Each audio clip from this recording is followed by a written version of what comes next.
Yeah, Did we? I'm learned looking something at the new. YouTube thing now, making Okay. sure.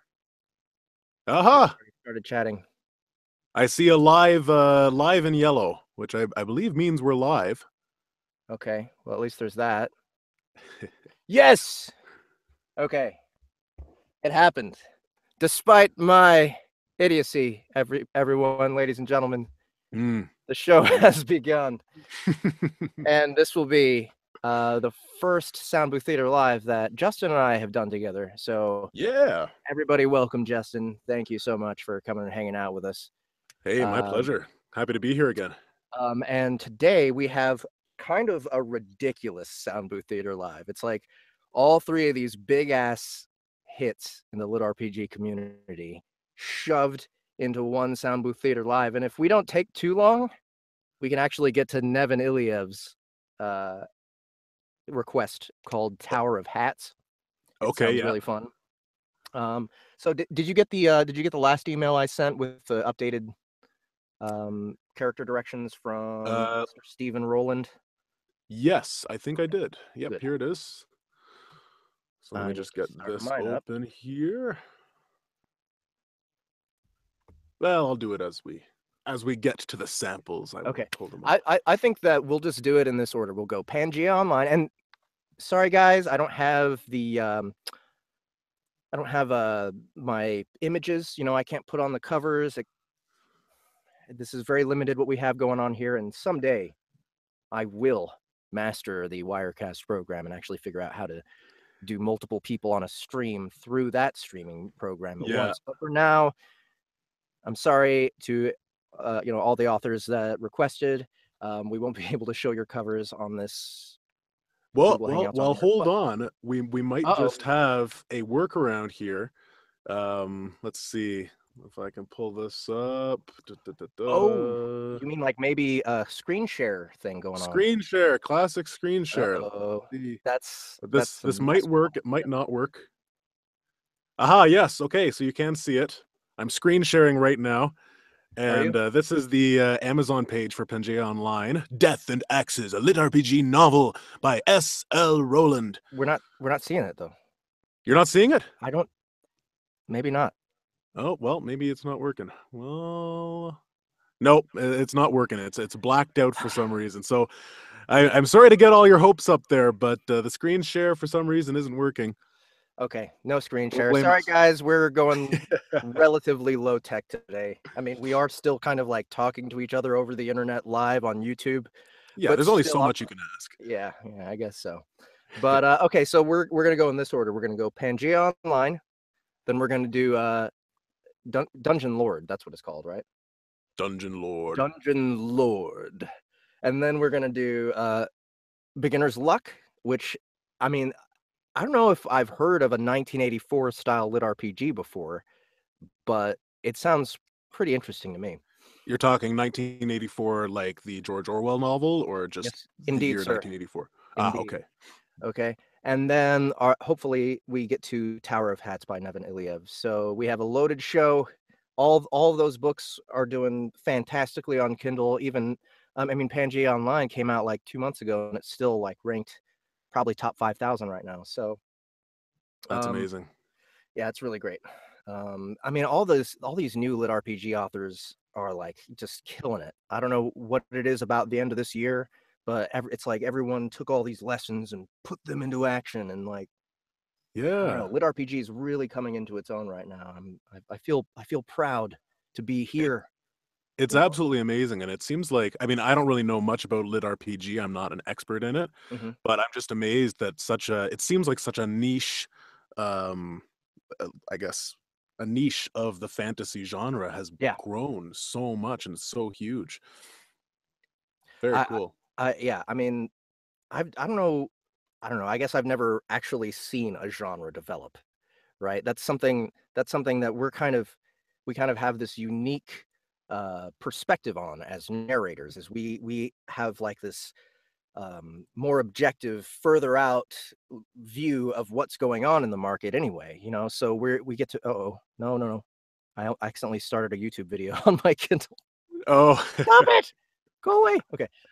but we get this unique view. We get to have this objective point of view where we're with the fans, you know, because we're kind of looking for the next big thing the same way that they are, right? We're Mhm. kind of hunting for the next big authors, and it's just um, things are just developing so finely, Yeah. and it's really cool to watch. I don't know if anyone else in the business really has the same perspective that we do, because we're not just looking at marketability. We're also looking for having fun, right? As Yeah. performers, we're also looking for the stories that actually touch us in our hearts and gets the, you know, a good performance out of us. I know that Exactly. when I am working with a book that I don't like compared to working with a book that I'm really excited about and I think that's innovative, um, my energy just goes through the roof Totally. when I'm working on something that I really like, and it's like the performance, I don't even have to think about it. It just comes right Yeah. out.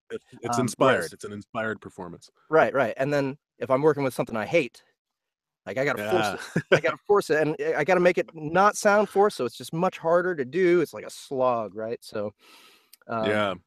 being able to be here when things are heating up in a new genre, I mean, dude, we're in a good spot right now. We're in a good spot. And you know, that's another thing, like you said, something that you can actually relate to when it comes to the books that you're looking for and reading. Lit RPG, I think one of the reasons it might be so successful is that it is something that a lot of us, our generation, can relate to. Like we have a lot of these gaming experiences, and we've a lot of us have thought like, oh, what if we could like actually get into that game? And frankly, I'm a little surprised that it's taken so long to get there. Like it's an idea that just seems to make so much sense, Yeah, yeah. but I It's can definitely relate to it well. Truffle says Jeff likes being touched. LOL. You Oh, is that? Oh, are we already at guys. that point of the show? Is that You guys. No, I don't think we have any cringe theater tonight. no cringe theater? Oh, Despite the fact that Nevin has submitted something that we may be doing, it's not cringy. It's probably going to be more like Python-esque. That's my guess. But okay. So anyway, before we get onto the requests, I want to do just a little bit of plugging. Wow, wrong word. I want to do a little bit of what kind of plug are you talking about? advertising. Plug bag? I said no cringe. I No. said no cringe. Okay. We're gonna do a little bit of advertising. I am giving away 5 audiobooks tonight. Nice. 5 free audiobooks. Anything. My last 3 releases, right? Adventure Capital, Delvers LLC. That's the latest one. Already tearing shit up in the Audible market. Everybody Loves Large Chests. Morningwood is available, and that I'm giving away. And yes, yes, It's that's a great very name. dirty sounding, but it is a little bit dirty, but it's actually just one of the most hilarious lit RPGs I've ever read. And then Life Reset is also available. But that's just my stuff. I'm also giving out copies of Reboot by Domino Finn, which Justin James Hey. narrated. How long ago was it? Let's see. Did that That one come came out? out. Oh, when was that actually released? Still pretty recent. August, Still pretty. September, September Yeah, 17th, yeah. something I like think that. I remember. Okay, so when I actually auditioned for that, and Justin came in and swooped that up, and he did a fantastic job. I'm so proud to lose a job to you, Justin. Thank you very much, Jeff. Uh, that was I couldn't have asked for someone to nail it better than I could have. So kudos on that release. And that's like your first major audiobook release, right? It is. It is. Yes. Um, I was very, very lucky, and I'm very, very grateful. I mean, Domino was excellent to work with, and I've said this before on SBT, but he was great to work with because he was just very patient and relaxed. I mean, it was my first like big full audiobook, so you can imagine that there are going to be some hiccups.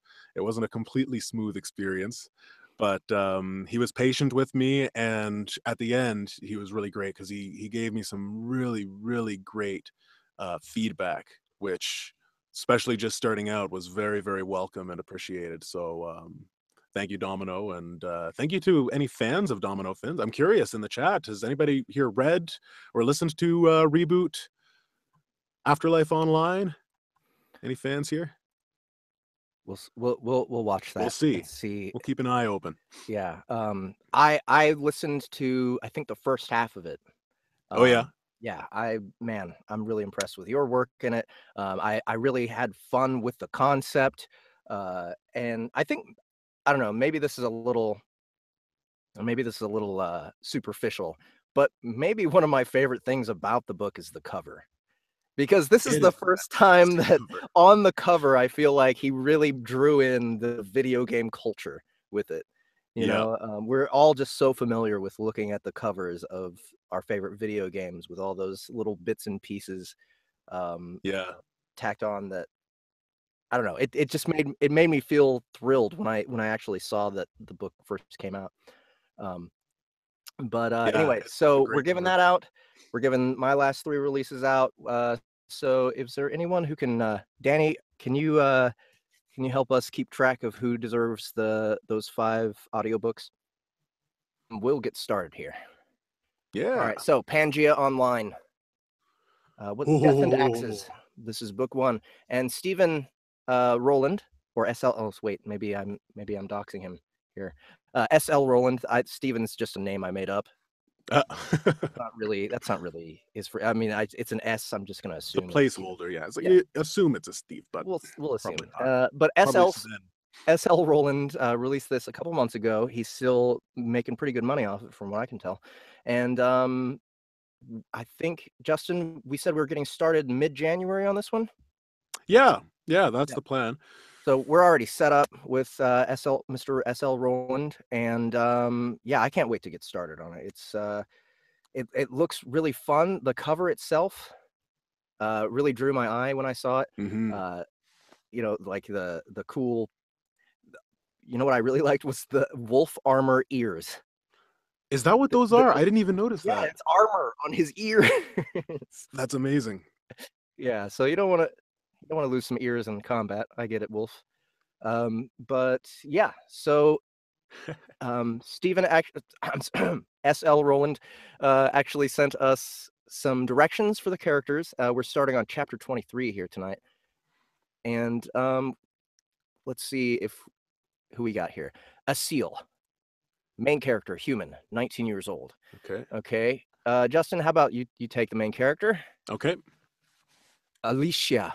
Okay, Aleesia.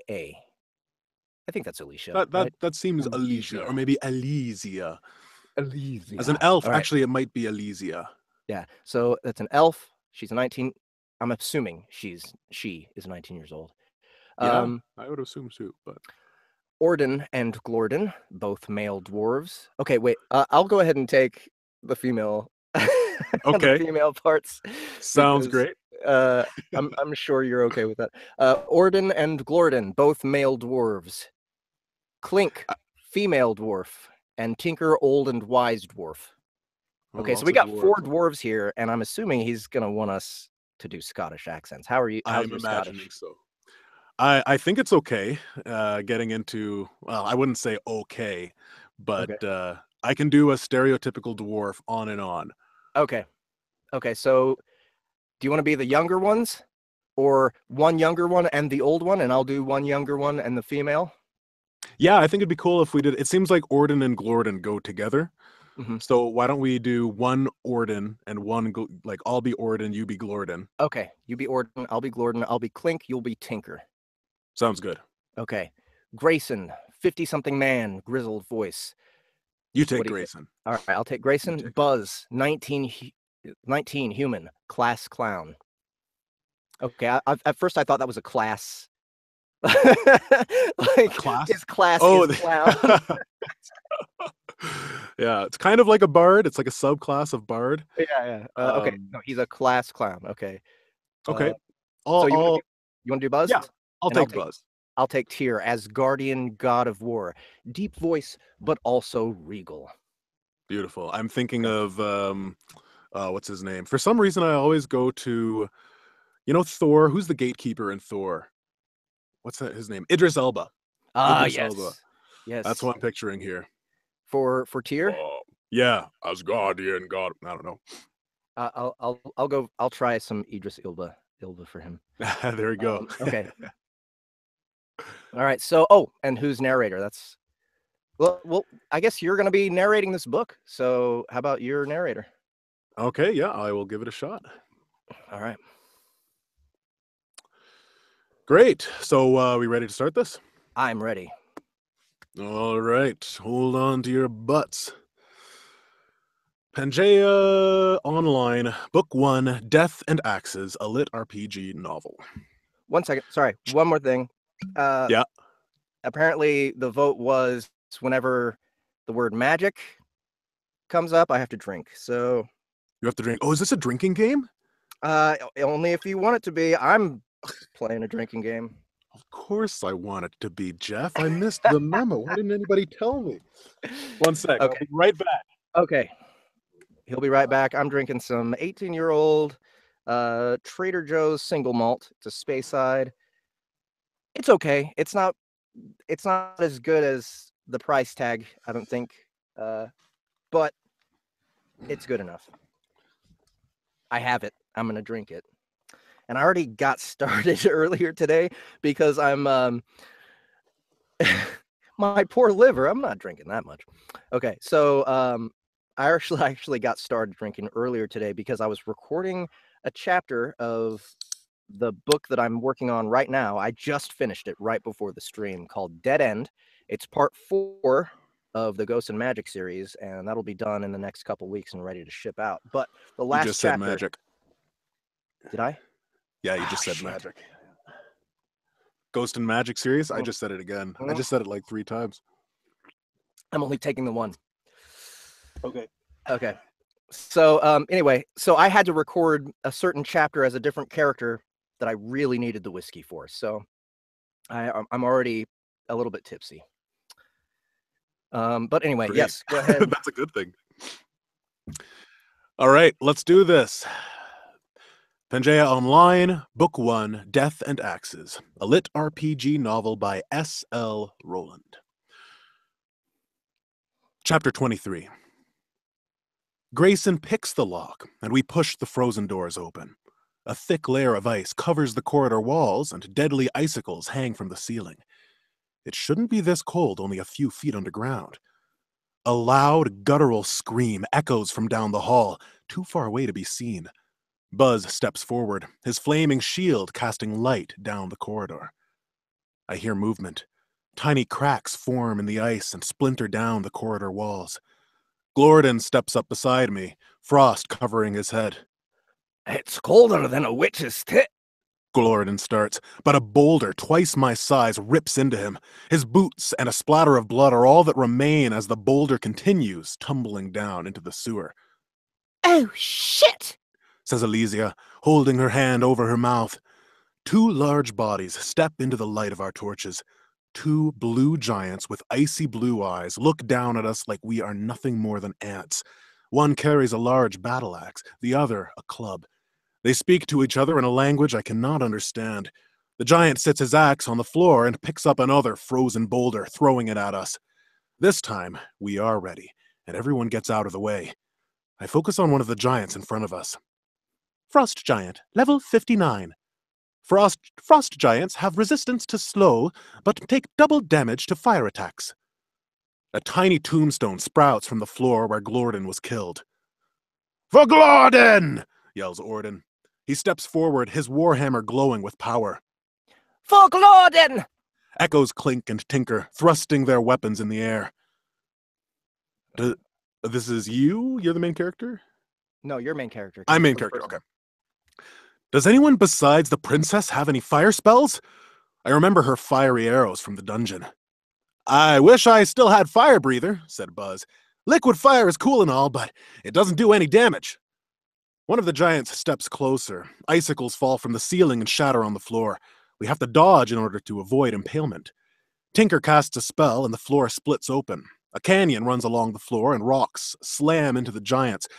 It should have knocked them in the air, but it barely does any damage. Hey, why don't you take all of the characters except for the main character? Okay. I'm thinking that'll balance it out nicely.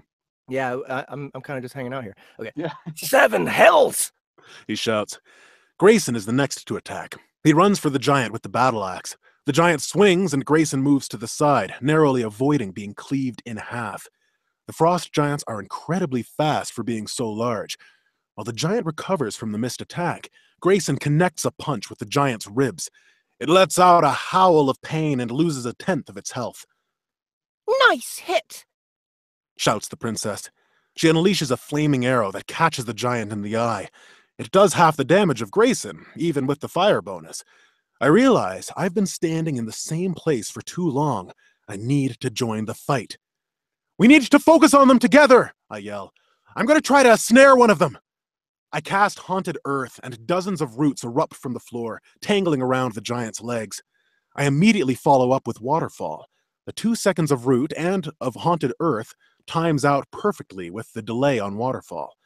Haunted Earth releases the giant at exactly the same time as Waterfall pours from the sky. It takes out only a sliver of health. Tinker casts spells left and right. Stones fall from the ceiling. Electricity erupts from his staff.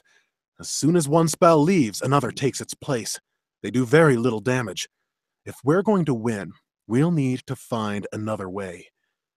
The princess continues to fire arrows, slowly wearing down the giant's health. The giant with the battle axe still has 75% health. The other has 90. Clink casts a spell on herself, and her dual warhammers glow bright. She and Orden rush at the giant with the axe.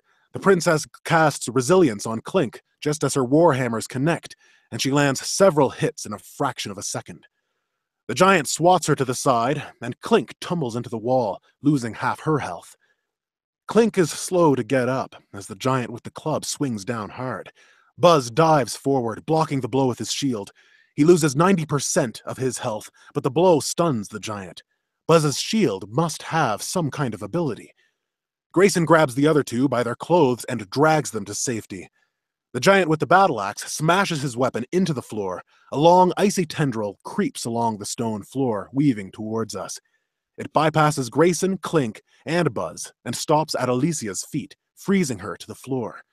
She struggles to move, rooted in place.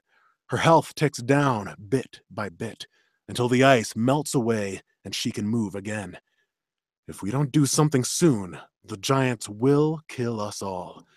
We aren't doing enough damage to take them down. Grayson, Buzz, I need your help. I'm going to snare this bastard. When I do, all 3 of us need to go in on him. The rest of you, keep the other one distracted. What are you doing, Isil? Asks the princess. This is suicide. Madness, Says Tinker. Trust me, I tell them.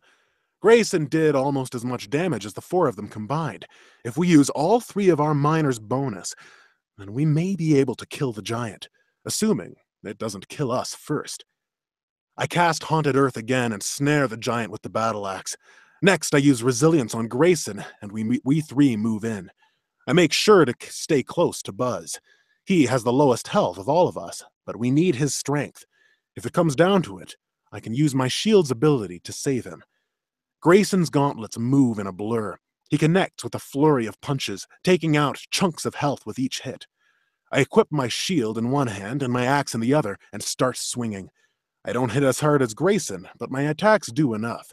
Buzz slashes with his sword, drawing blood. Move back! I order as the snare disappears. The giant is at 50% health. If we can do that 2 more times, we might be able to kill him. Clink, Orden, Tinker, and the princess have lured the other giant down the tunnel. All I can see is the glow of one torch and the occasional flaming arrow. If they can hold on for just a minute, we'll make it through this. We retreat, dodging the giant's powerful swings while Haunted Earth comes off cooldown. I have enough mana for 3 more abilities, and I know just how I want to use them. I used Haunted Earth again, snaring the giant. We attack. The giant is wounded badly now. Blue blood has stained the stones around him. When we retreat, he is down to 25% health. Once more should end it.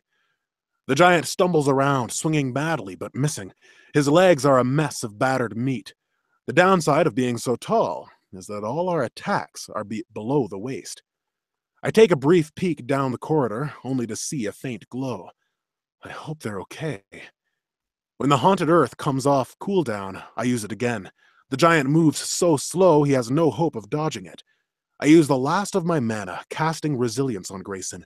We punch and stab and slash until the monster falls to the floor. My stamina is as low as it can be without disappearing.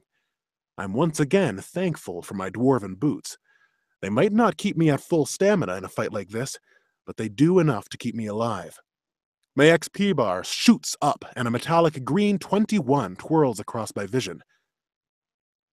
We can loot the body later. We need to help the others. Grayson and Buzz hurry down the hall with me.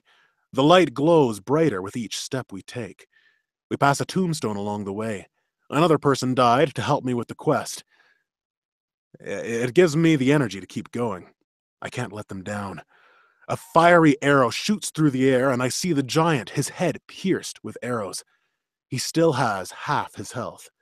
The princess, Orden, and Tinker all have less than half of their health. The giant smashes his club, narrowly missing Orden.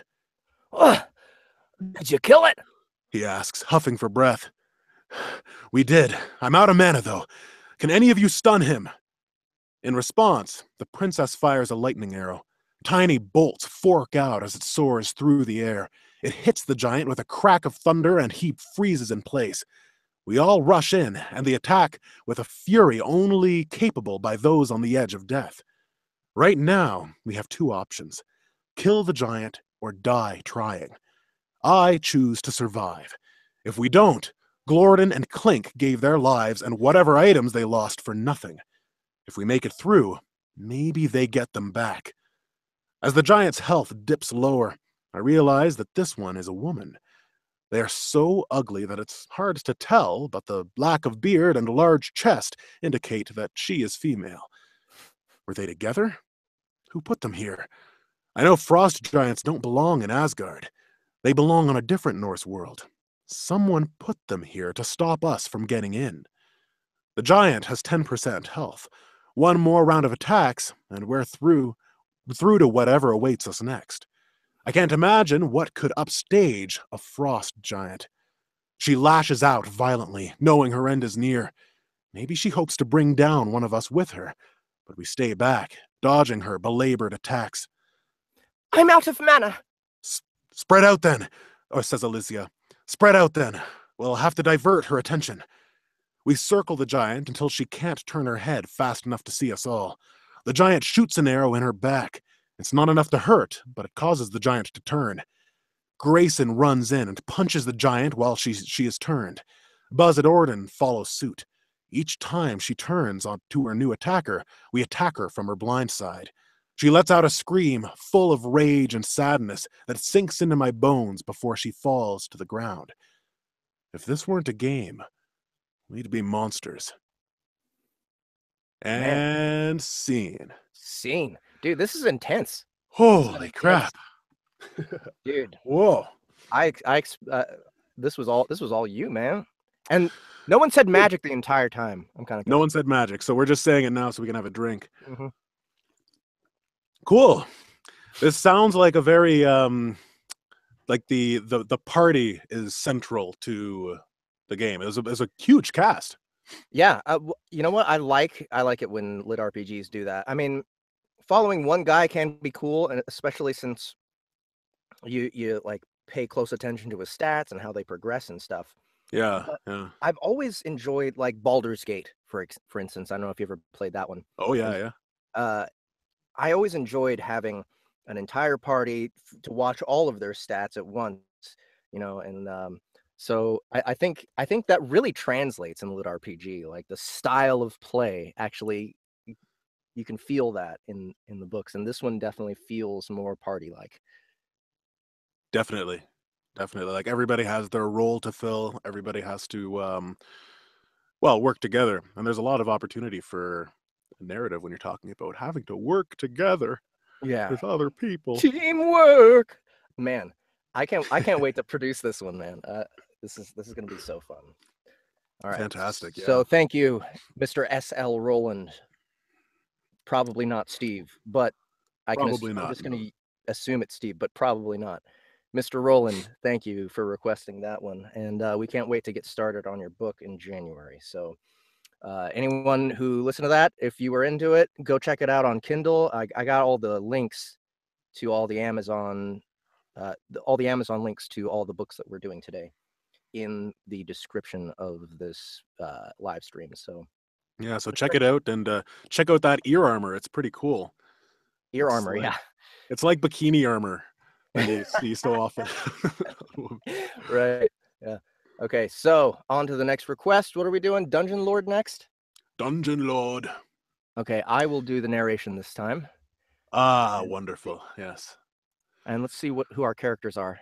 You know what? Let me hit this. Let me hit the can real quick, and then we'll go through the characters. So I don't know. Sell reboot while I'm gone.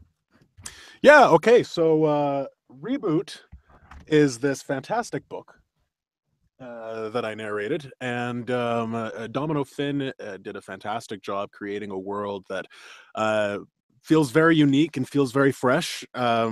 And keep in mind, I haven't read too much lit RPG, so you guys who are watching this, you probably have a better grasp of what's out there in the lit RPG genre. But Domino did a fantastic job creating a world and creating characters that I cared about while I was narrating. And he just recently released book 2 of the Afterlife online series, which is called Black Hats. And I'm actually currently narrating it right now, or in the process of narrating it, and I'm over halfway done. So you guys will be seeing that audio book available before Christmas this year. So keep that in mind, and there will definitely be promotions available from Domino Finn and myself, pushing the title, and I'm sure Domino will have some sort of thing where he'll encourage people to uh, listen to the book and review. So I'm not sure exactly how he does things there, but yeah, definitely check it out. It is available right now on Amazon, the text itself, and definitely a good commercial. read. What's that? What a great job you did pitching that. Oh, I thank don't you. know. I wasn't here. Thank you very much. Yeah. But I did put on pants though. Well, that's good. Yeah, Hey, you know what? Public. I feel weird in public without pants, even if But it's are we really in public here? I mean, pretty much. At least the top half of me is, but I just feel like a fake person when you're yeah. wearing I mean, pants or when you're not wearing? no, when I'm not wearing pants, Oh, okay. and you all assume that I am wearing pants. I have to have like some kind of consistency, right? Like I have to line things up with reality. Yeah, well, I mean, you could be consistent by not wearing pants. I mean, that's always an And option too. just telling everybody, hey, by the way, Yeah. while you're watching me, I don't have pants on. Yeah, So exactly. Maybe save that for cringe theater. Maybe that's the consistent thing of cringe theater. yeah, as soon as cringe theater starts, I take off my pants. I don't know. Yeah, that's the plug. That's what people they come for that and they stay for the great books. Oh man. That's that's one of the perks though of being a narrator Yeah. and voiceover artist is I that agree. we can dress however the heck we want. Yeah. Yeah. And Yep. it My gets boxers, warm in these booths. my boxers are my work uniform. Yeah, it's Pretty cool. good. It's And it actually gives me an excuse to actually like care what my boxers look like. It's like I'm gonna be in these all day and looking at them. you might as well make them stylish and aesthetically pleasing. Okay. On to Dungeon Lord by Mr. Hugo Huesca. Yes, on that note, let's go into Dungeon Lord. Okay, so all right, so we're gonna go through the characters here. I don't know if he's got the chapter labeled that we're starting on, but okay, so our characters. Edward Wright. I think this is our MC. And I Yes. think the first thing that comes to mind is Edgar Wright. Edgar Wright. Who is that? Who's that? He wrote and directed Shaun of the Dead. Ah, yes. And Hot Fuzz. Right. And he was supposed to direct Ant-Man, and if he did, it probably would have been a better movie. Even though it was pretty good, you could see his influence in it. Baby Driver. That's another one he wrote and directed. I haven't seen that. I haven't seen either of those. I haven't either, movies. but I heard it's really good. So I'm gonna have to check it out. Okay, Edward Wright, man from Earth, about 25 years old, gaunt and tall. Okay, I'll use my Hector voice for him. Perfect. If we divided lit RPG protagonists between warrior and mage, he'd be a mage. His voice should be grim, That is to say, a bit deep and stern, right? Mm. Hector. Okay, so Hector, if you guys don't know, Hector is the name of the character from Hero of Thera, and I specifically developed that voice for that character. Can you give us a because taste of it? I'm what? yes, well, it's about right here. Oh, All right, it's deep, sharp, precise, and actually, Eric Nyland, the author of Hero of Thera, gave me the direction of Doctor um, Benedict Cumberbatch uh, as Doctor Strange. So yeah. I think the alcohol is making it a little bit harder to do this voice, but I'll do it. It sounds like a voice that you need to be drinking whiskey for. It's not easy. Yeah, It's not easy. to When I maintain that. recorded, yeah, through a whole book, dude. For Hero of Thera, I literally had a sore in the back of my throat from doing that for the entire book of Hero of Thera. But Oh, seriously. oh yeah, yeah. I just recently recorded a book called The Wizard Killer by Adam Mhm. Dries, and that's available on Audible now. Shameless plug. But the entire time, the voice is supposed to be like this. It's this post-apocalyptic fantasy serial, and the guy's voice is supposed to be really edgy. And so Right. the entire book is first person present, and it was kind of this kind of a little constipated kind of sounding voice that ends up working, I think, with the text itself, like very well. It doesn't sound constipated, for the entire book. But Yeah, uh, well, it's got to sound natural, and that's what makes it hurt. Right? yeah, Like yeah, if you're straining to get it done, it's like it hurts so much that you just can't do it. hmm But if you get it right, then after like an hour and a half, I mean, that would be like the maximum I can go with any voice that's not natural to my own while I'm yeah, narrating. About an hour and a half in, you really start to ache, and yeah. you can really hear it, and it's but if you're doing it right, it sounds good at least. That's the It's the hope. But it is the hope. it is Okay. cool. One thing I've been noticing about doing the second or the Black Hat, the second book in Afterlife, Mhm. is that this is just the beginning. I'm just starting to feel this, but certain characters who you've narrated a lot, like their voices a lot, you can you get faster at jumping into pockets. It's like Yep. this mental pocket of like this is where this person's voice is, and you get much like crisper and faster about doing it. Like with your Scottish accent there, like I was impressed at just how crisp and ready it was. It was right there, it was present, it felt realistic. Um Dude, all it is just that practice. I know exactly what you're talking about, and exactly, the time within my career when things start. It's almost as smooth as shifting gears. exactly. Yeah. Like just like you just change your posture in just the right way, just like that. And the more you do audiobooks, and the more you actually keep track of those characters, like for instance, okay, like if you can think of some character in Reboot and Black Hat that Mm, you visited in both of those books, right? sure, yeah. If like you were saying, you find those characters and you can find a way to comfortably shift into them. Remember those characters and cast them in other books in the future that have nothing to do with Reboot and Black Hat. Like Exactly. if there's like an old, like, okay, I remember in Reboot there's what, St. Peter type St. Peter, character yes. at the very Oh yes, beginning. St. Peter. Yeah. Yeah. So you have that voice that's actually quite distinct from the rest of your voices, right? So does he show up in Black Hat? Oh yes, yes. Oh No yes. spoilers, but yes, he does. So he shows up in Black Hat. I'm sure it was very comfortable to drop right back into him. Oh, Well, extremely comfortable, yeah. so, imagine if you do another fantasy series in the future and there's like a Gandalf type character. Totally. He'd be a great voice actor to play as a Gandalf type character. So you could just use him and just Yep. keep going to that comfortable place whenever you find a character in another book where he would fit well. So, Exactly. And it's great too because every book you read is going to have new characters that are going to challenge you to create new voices. Like there might be a character that you don't have anything in your repertoire that'll fit, and then you eventually will be like, okay, well, I got to create yep, something new for this guy, and then it works into your repertoire. Every book, I'm sure there's right. characters like that for you.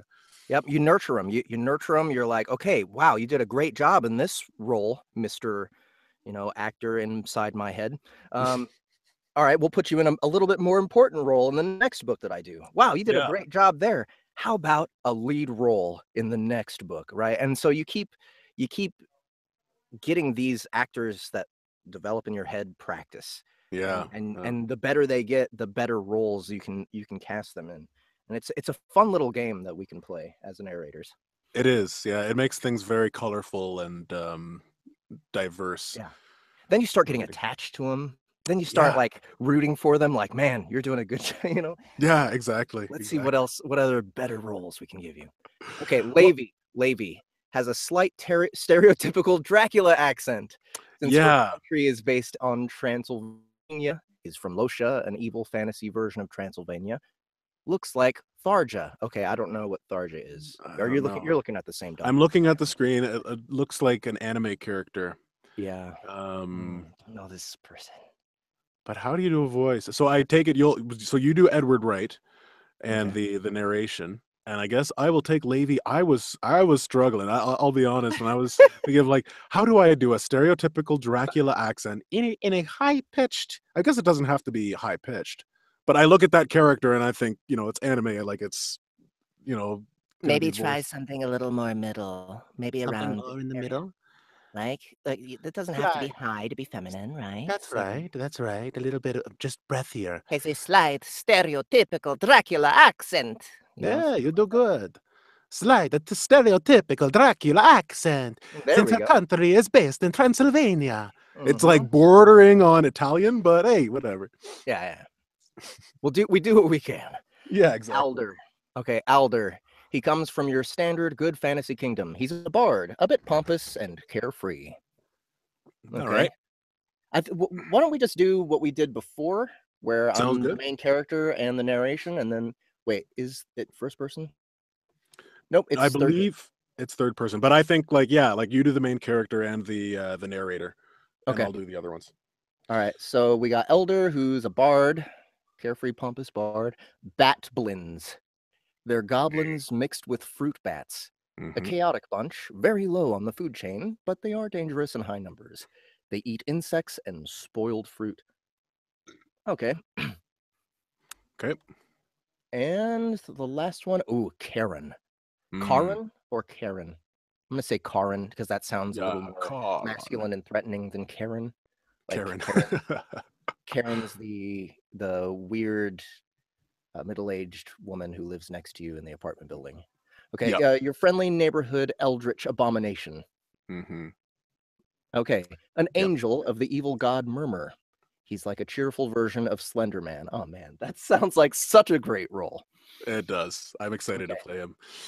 Here's the fragment. It starts a few sentences after Ed arrives in Ivalis. He's now a dungeon lord, but has no idea what his powers are, and last time he checked, his stat sheet looked awfully empty. Karan drops him off in a cave and tells Ed that if he hurries, he may have had a chance of saving his first couple minions. He may have a chance. Okay. All right. So here goes. Dungeon Lord by Hugo Huesca.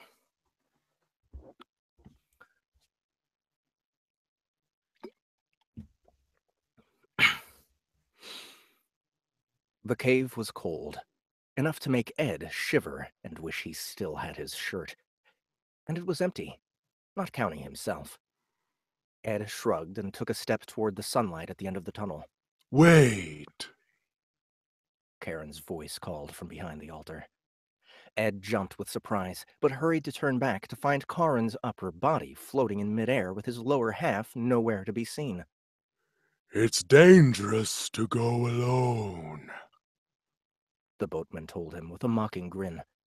His arm appeared into reality, carrying a wooden stick that he extended to Ed. Take this. Ed grabbed the stick. It appeared to have been roughly worked on by a blunt knife. This Karin added. is Alder's walking stick. May it serve you better than it did him. Thanks, I guess, said Ed. The wood felt rough and real in his grip, and along with the cold and the sharp edges of the rocks beneath his feet, it erased any doubts remaining about the reality of his situation.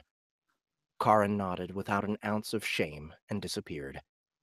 Outside, a woman screamed. Adrenaline shot through Ed's veins and made his heart race and his body tense with excitement. He was in an unknown world, facing unknown danger, with a stick as his only weapon and dressed only in his work pants. He was scared, and being scared made him angry. The woman screamed again. Ed ran to the tunnel's exit and climbed across the rubble. As he left the tunnel, he could hear more sounds, and the sunlight became brighter and made the cold diminish slightly. It was the sound of a fight with several people cursing, yelling, and struggling. Ed hurried his half-rush, half-climb until he exited the tunnel and had to cover his eyes when the sunlight became piercing. Stay away from me, you disgusting pigs! That was the woman screaming again. Her accent reminded Ed of Count Dracula's exaggerated accent in movies. Give us the shiny things or die, human! That voice was hoarse and nasal. It was followed by a chorus of other voices that agreed with the sentiment. You are surrounded! Let's see. Sorry, I just had to harmonize with you because there's extra people. I liked it. Okay, Alder's next. I'll eat his tits, Levy. Just give him the stupid trinket. A male's voice. I won't lower myself to the demands of Blatblins. So Italian. Said the woman, Levy. If they desire my arcane symbol, they can pry it from my cold, dead hands. Ed forced his eyes open and blinked furiously while they got used to the light. The tunnel had led him to a rise in a rock formation with the action happening a few feet below him. At the formation's skirt, he saw two human shapes with their backs against the trunk of a tree, and a dozen smaller figures surrounding them. You heard the ladies, bros, said the Batblin. Get at 'em! Dunghill! Exclaimed the young man. Sorry, that was me. That's okay. Exclaimed the young man. There was movement as the first Batblins. Wait, who's saying Dunghill? Dunghill. That's the Ed? No, that's not Ed. It's not Ed. Alder. Okay, Alder. Sorry. Dunghill! Exclaimed the young man. There was movement as the first Batblins advanced. They seemed to be armed with sticks. No, with farming equipment. Levy exclaimed, Blazing whip! A line. Can't do it. I'm just like Mario. It's like she's a Castlevania character. I have to do that before I do it. Okay. Blazing whip! A line of fire surged from the woman's hand, and she cracked it against the Batblins nearest to her. The Batblins cursed and pulled back. The acrid smell of burnt fur reached Ed's nostrils. His eyesight had cleared by then, and Ed took in the scene unfolding in front of him.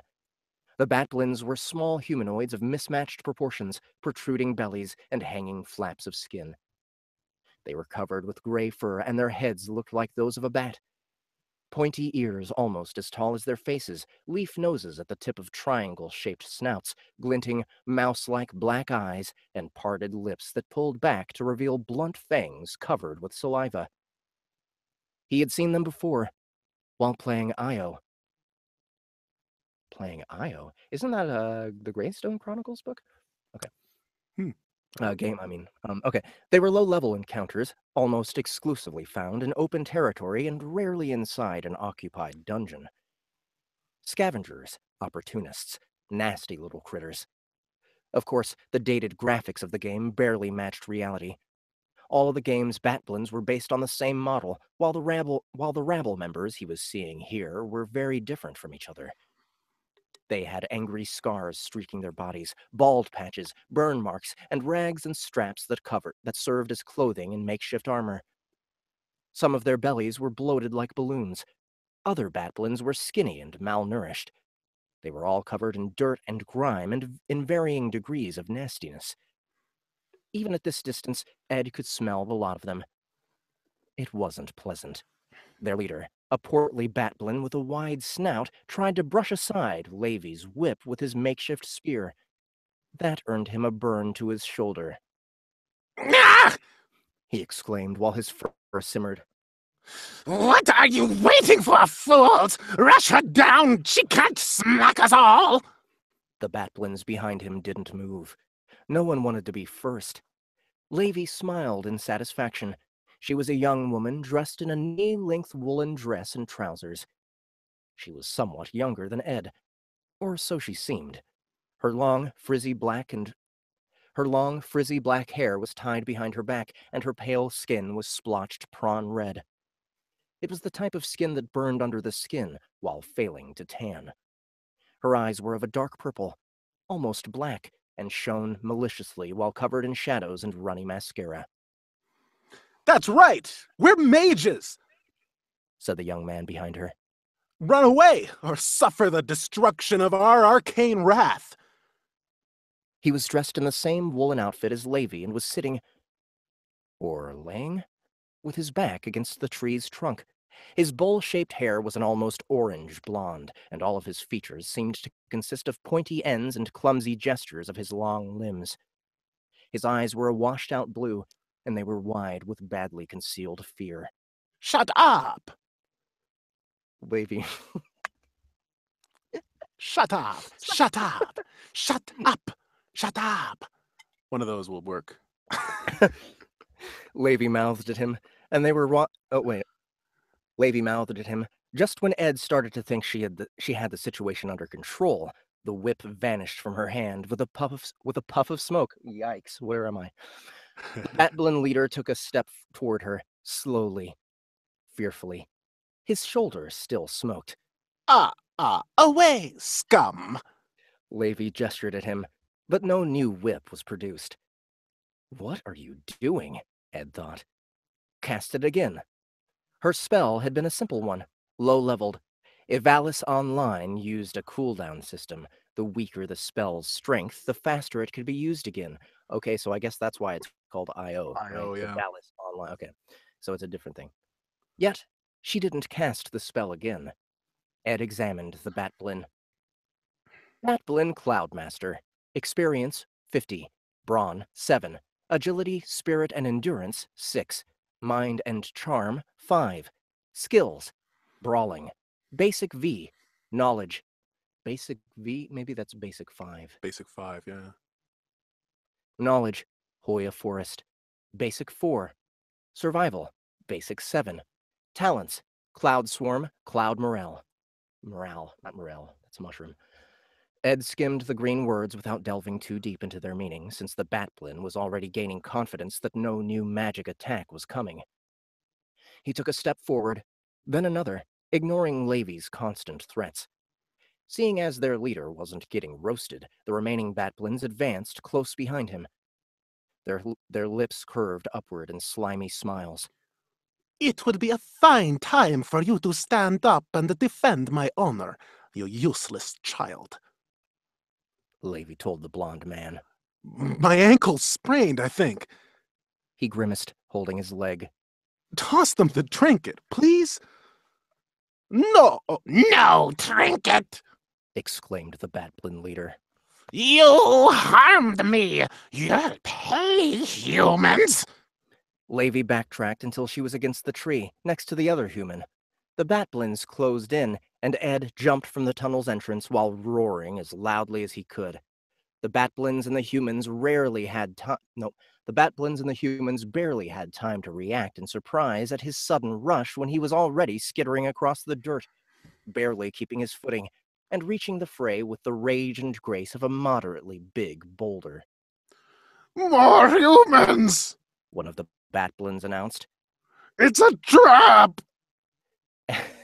Ed brandished Alder's walking stick high over his head before anyone, Batblin or human, had time to react, and heaved it with both his arms like a baseball bat against the leader of the group.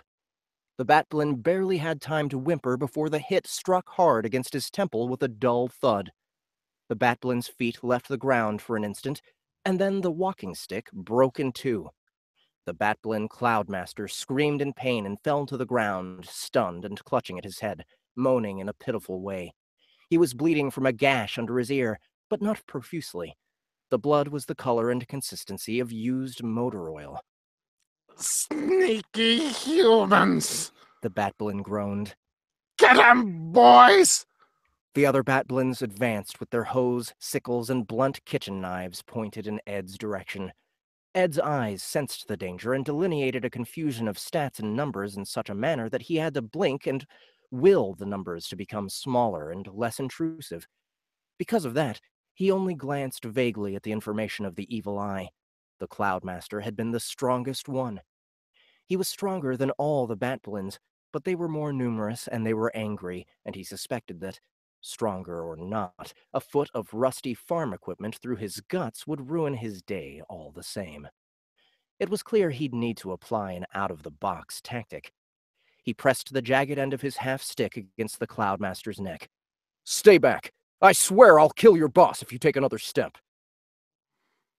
Wait, Ah! 1 second. Who's this Cloudmaster? I don't know. That he kind of snuck up on me. Cloudmaster. Is he a Batblin? I'm imagining so. Like maybe he's the leader. Maybe that makes some sense. Yeah.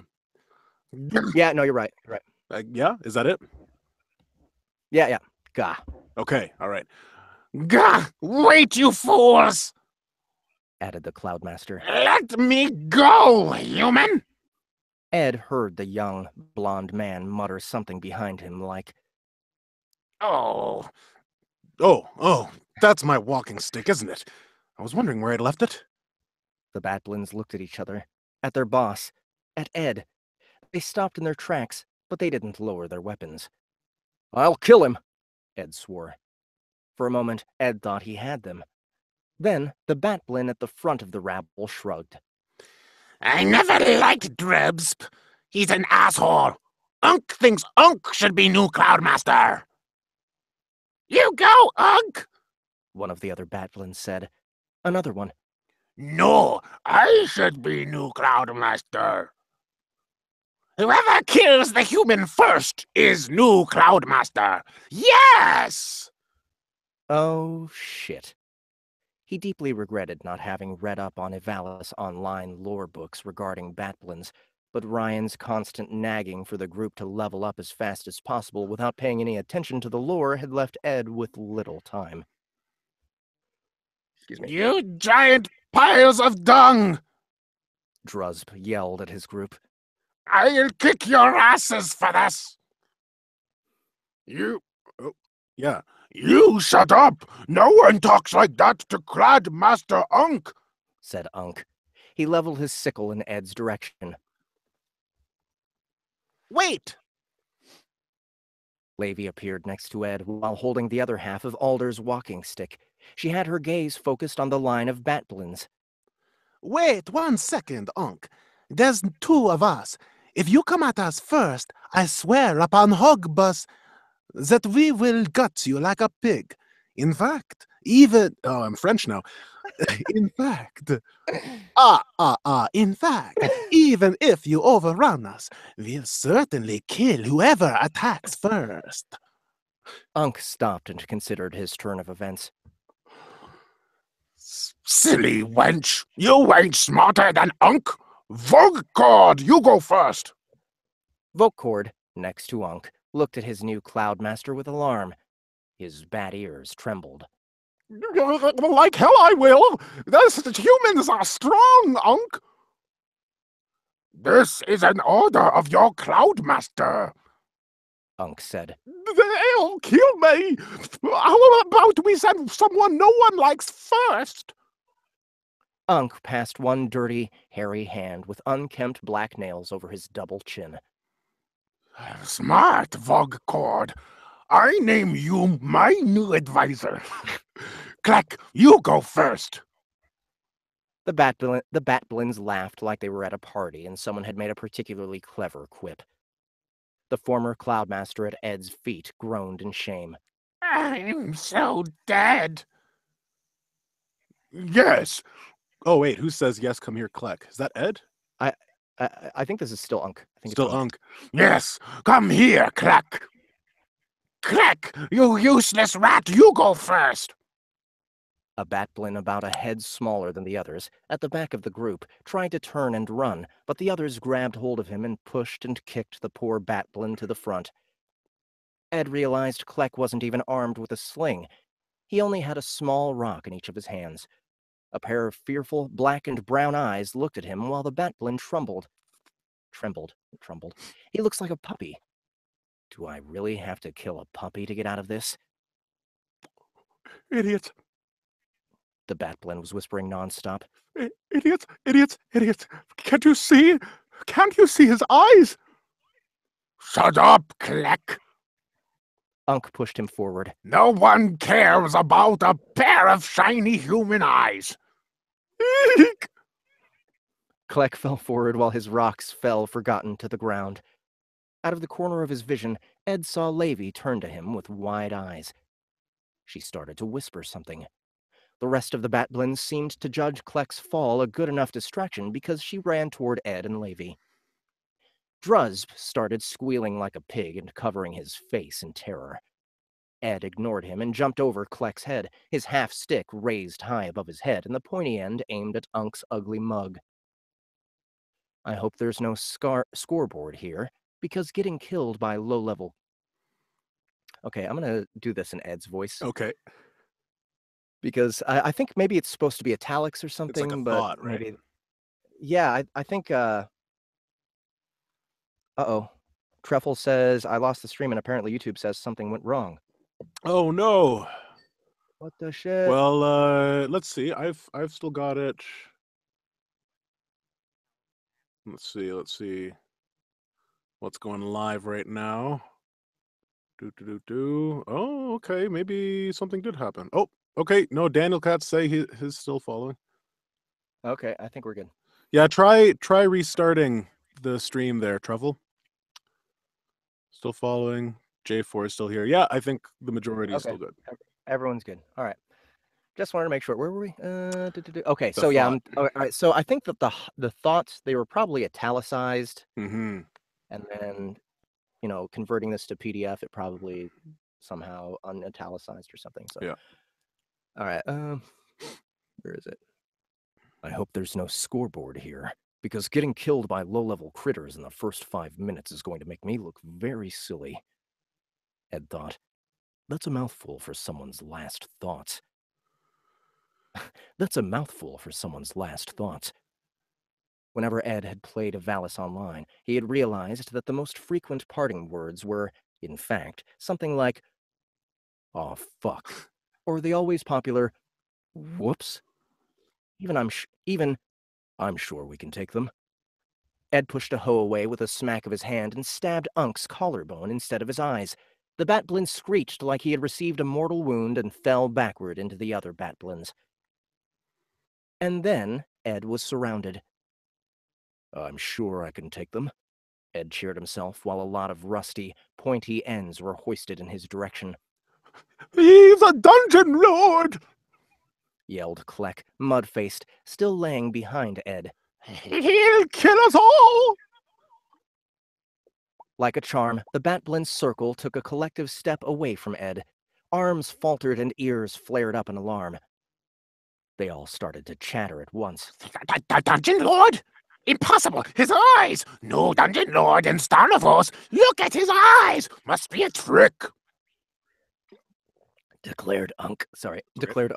He tried to push more of his batblins towards Ed, but this time everyone had firmly planted their feet in the ground. It's not a trick, said Levy. That's the evil eye you're seeing. He looks like a wraith! Fools! She went on. You really don't know how close you were to annihilation. Do you even understand the terrible eldritch powers this dungeon lord was about to release upon your stupid hides? Everyone, human and batblin alike, turned to stare at Ed. He lowered his weapon and stared back. Milord, Levy whispered at him with a hand covering her mouth so the batblins couldn't see her lips. This would be an excellent time to unleash a bit of your eldritch powers. Maybe fry a batblin or two. It would help underscore my point. Ed covered his mouth the same way Levy did. I'm kinda new at this. The evil eye and this stick are my entire arsenal, Alita's tits. she groaned. Are you telling the truth? Fine. Listen up. I'll handle it if you offer me a pact under the condition that you aren't lying. That you really are a new dungeon lord and that you don't have ill intentions towards me or my underling. The Batblins looked at them expectantly, more like an audience waiting to see some fireworks and less like an angry mob. Fine by me. Fine by my. Fine by me. Now, Ed felt like that one. Ed felt like that one time he had shown up at a surprise quiz back in college without having studied. How do I make a pact with you? Do I just ask, or? I accept. Declared Levy. She flashed a triumphant smile like she had just won the lottery. Black and purple mist surrounded Ed out of nowhere and filled his limbs with a tingling sensation, as if his skin was crawling with fireflies. His heart fluttered. The Batblins oohed and awed as the mist gracefully extended itself as tendrils crossed the air until they reached Lady's chest, then passed through the wool of her dress as well as her skin. Ed's evil eye suddenly was keenly aware of her stats, without an effort on his part, and in a much clearer way than the Batblins had been. Excellent. Levy said. What a great day to be a witch. She pointed a bony finger at Unc. The Batblin's grin turned to fear when he realized his rabble had taken a step away from him. Dungeon. Is this her? This is her, I think. I think this is Levy. Yeah, I think it's the Levy. Dungeon. Yeah, okay. Dungeon Lord Wright has shared his power with me. He is far too powerful to bother unleashing magical doom upon the likes of you, so I'll do it for him. Behold, witch spray! The air trembled for half a second around Levy's finger, and then a string of violet fireflies blazed out of her fingertip and darted toward a terrified Unc. At that point, the Batblins turned tail and ran, screaming for their lives, while Levy cackled madly. The fireflies reached Unc as he turned his back to Ed and tried to evade the magic attack. Half a dozen violet sparks erupted against his fur as the fireflies reached him and exploded, leaving small smoking patches of burnt hair. I just said magic, by the way. Magic! Woo! All right, everybody drink. Magic. The Batblin fell face first to the ground, smacked his head against a rock, and started convulsing and frothing at the mouth. Ed saw how Druzb, the former Batblin Cloudmaster, ran at full speed in his cloud's direction, and how he stopped for a second to kick Unc in the belly and kept running. Unc didn't convulse for long. He managed to crawl his way in the direction of the other Batblins, still foaming at the mouth, groaning and crying all the while. The screams of the Batblins could be heard long after they were out of sight, but soon the forest was silent. Cowardly little creatures. Levy said. That witch spray was the only extra spell I got from the pact. If they had called our bluff, we would have been in trouble. That was our last spell? Ed asked her. Indeed. Ed sighed and threw his broken stick to the ground. A part of himself had hoped he'd arrive at a Valis already a powerful being, capable of making short work of critters like the Batblins. It seemed that the so-called customs of this world involved making him start from the very beginning. He would have to grind his way into relevance while trying to survive all the dangers this place had to offer. All of it in only one life. There was no respawning in the real world, if a Valis could be called that. Okay, that's it. Woo! This one was crazy. Yeah. Okay, so Batblins everywhere. Yeah, lots of them. You know what that reminded me of? Gremlins 2. Oh, Remember yeah? There's that one, maybe it was even in the first one where there was a gremlin that got bat wings. Oh, was that in the first one?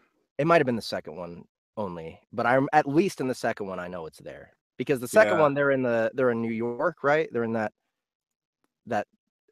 news building, right? And then at one point that gremlin like breaks out of the window and flies around the city. I remember that at least. Yeah, vague memories. I think I've only seen that movie once, The and Gremlins it 2 was or the first Gremlins? the second Gremlins. I've seen the first one a couple times. The second one, though, that one I've only seen once, and I think it was at a point when I was young enough to be still afraid of it, Yeah. Yeah, because yeah.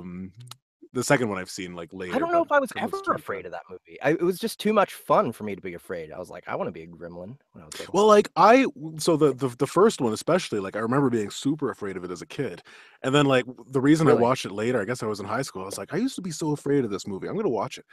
It actually is kind of scary. Like I forgot that there's actually like death in it. Like people die, That's right. Yeah. and so I was like, yeah, this is actually closer to a horror than I thought. Yeah. Like as I aged that maybe I was being ridiculous, but What a great score too.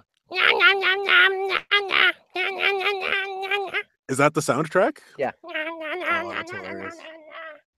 Oh, that's so Yeah. fun. Dude. Who's it? Um, is it Elliot Goldenthal? Who's the Elliot composer? Goldenthal He as did the Interview with a Vampire as well. oh No, no, yeah. no, no, no, no, no. It's not Elliot Goldenthal. See, I have to look it up now. I have to. It's fun to do that voice. I like those high pitched gremlin. I like monster voices. I think that's my favorite. Ismo Kaka. Mukaka. Okay, let's I see. think we should do the rest of the podcast or SBT live in these voices. Yes. All of our narrators should be goblins. Jerry Goldsmith. Jerry Goldsmith. Jerry. I knew it wasn't Elliot Goldenthal. Elliot Goldenthal's a little more obscure. He did Interview with a Vampire. Okay. Okay. All right. Beginner's Luck by Aaron J. uh, is next. By the way, guys, if you haven't already taken up all 5 of the free audiobooks that we're giving away my latest 3, which would be Delver's LLC Adventure Capital, Everybody Loves Large Chests Morningwood, and Life Reset. We're giving away those 3, or we're giving away Reboot by Domino Finn, which Justin James is the narrator for and not me. All those are up for a free giveaway. So make sure to request in the chat if we haven't run out by now. And Danny Katz will take you down so that he'll take you down. He'll take your number down. He'll take down your number. No, Have your he'll take number. down your. Only 2 of the 5 free audiobooks have been requested. So you guys are lazy. You can't even request Ugh. free audiobooks. It's too much work. Jeez, guys. Oh, I guess. I guess I'll get a free audiobook. Ugh. All right. Sweet. So this one looks interesting. Beginner's Luck. All right. So do you want to do the narration on this one, or do you want to do the characters? Because there's only 2 other characters besides the main character, and I actually read through this one. So we're gonna have relatively even amount of work to do one way or the other. Right. You can either be the main character's big fat dad Okay. and the robot assistant, or that'll be me and you'll be the main character. Either way works for me. I think Okay. you lost me a little bit there, but Okay. what are you thinking? Okay, so you narrate then. You'll be the main character. Okay. This is like a 17-year-old Sam Spade, is what the character notes say. You know Sam Spade? Remind me. Okay, so have you ever watched a Humphrey Bogart movie? Yes, I have. Maltese Falcon. Okay, so imagine a 17-year-old who idolizes Humphrey Bogart. Right. Okay. Okay, so it's super. in a It's film super noir. Yeah. All right. His name's And you know what? Miles. I don't think the word magic comes up in this one, so I might as well just say it right now. So Magic. magic. You know, the reviews for this book are really, really painting it well and showing that this book is like true magic to the lit RPG community. So Oh, man, you fit it into a clever sentence. I'm gonna have to take another drink for that. I think that's the whole reason we do this. This is Mhm. just a big excuse to drink. Mm-hmm. I know we're cheating right now. Cheating to drink more for your entertainment benefit. Okay. Yeah, you guys, you better appreciate this shit for real. Yeah. Our livers, we're sacrificing our livers for you. What are you drinking, by the way? I didn't even see what you're drinking. Oh, I'm drinking a Canadian beer, eh? It's I think it's Canadian, eh? It's called Kokanee. Kokanee Glacier Whoa. Fresh Beer. It's a pretty cheap beer, but it's good. It's my girlfriend's favorite, so Okay. beer we normally get. What about you? I'm drinking this Speyside single malt. It's an 18-year, but it's like a cheap one. So It's a cheap 18-year. Looks classy. Looks pretty classy. I mean, it's Trader Joe's brand. So it was cheap for an 18-year, but I still think it's expensive for what it is, like Yeah. taste-wise. But I don't know, maybe 18-year is always expensive for what it is. I think like Yeah. 12 to 14 is where it's like, okay, this is worth the money. And then anything beyond 12 to 14 years is probably like way diminishing returns as far as bang for the buck. Maybe. I don't know much about this is the most I've learned about the Scotch whiskey industry. And, Just now? Just now. Okay. Well, Um, take that. Take that to heart whenever you're trying to be fancy and go to a party that you want to like I impress will people. repeat those words exactly and hope No, for the best. don't say it. Don't say it. Just grab the 12 or 14 year. Okay. Okay. It's gonna hurt, right? 12 or 14 year. That's like 40 to 60 bucks Mhm. most brands. But beyond that, you don't want to spend more. 12 to 14 years, you're fancy enough, you're gonna score points, and no one's Exactly. gonna be like, oh, 14 year, really? There's like No one's there's this culture of like whiskey drinking where like people who drink whiskey are somehow perceived as more trustworthy and like cooler. Like it's maybe. in style right now, I guess. Whiskey. It kind of is. Yeah. It kind of I mean, like I got into it and that wasn't why. No. I'm just gonna say that Okay. now. Okay. I just like it. Like the But taste. yes, it's true. There's a certain social points gaining aspect to bringing a 12-year or beyond single malt to a party. Right. So yeah. Anyway, so Beginner's Luck by Mr. Aaron J. He jumped scene, maybe not out of nowhere. I think he's been an admin or at least a highly active participant in the lit RPG Community. society on community society on Facebook. So he's been around for a while, and he finally released his new his first release, and people jumped all over it. They love it. And Fantastic. I read this already, so I think he really deserves that recognition as well. So here we go. I'll go ahead and give the character descriptions real quick. Sure. All right. Miles is based on a hard-boiled detective type of character, tough but with a good heart. He is around 17 years old, but an old soul. In this scene, hopefully you can see that he loves his father, but is frustrated by his stubbornness and how his father assumes he sees things he doesn't, and his typical lack of demonstrative warmth and concern. Numitor is not maternal. He has faith in his father's competency and goodwill. He has no faith in his father's emotional support. This is much of what has made Miles tough and competent himself, but also is part of his dry humor and unsentimental view of life. A young Sam Spade in the making. He is scared, but is going to be a man about it. He has hope and a job of work to do, and he thinks that should be enough, even if on some levels it sure isn't. God, I mean, just that description already makes me like, wow, this sounds like a good book already. Just getting This that is in depth. description This from his character. character's Yeah. he's three-dimensional. So there's more okay. to it than just So Numitor, his voice should be deep and compelling.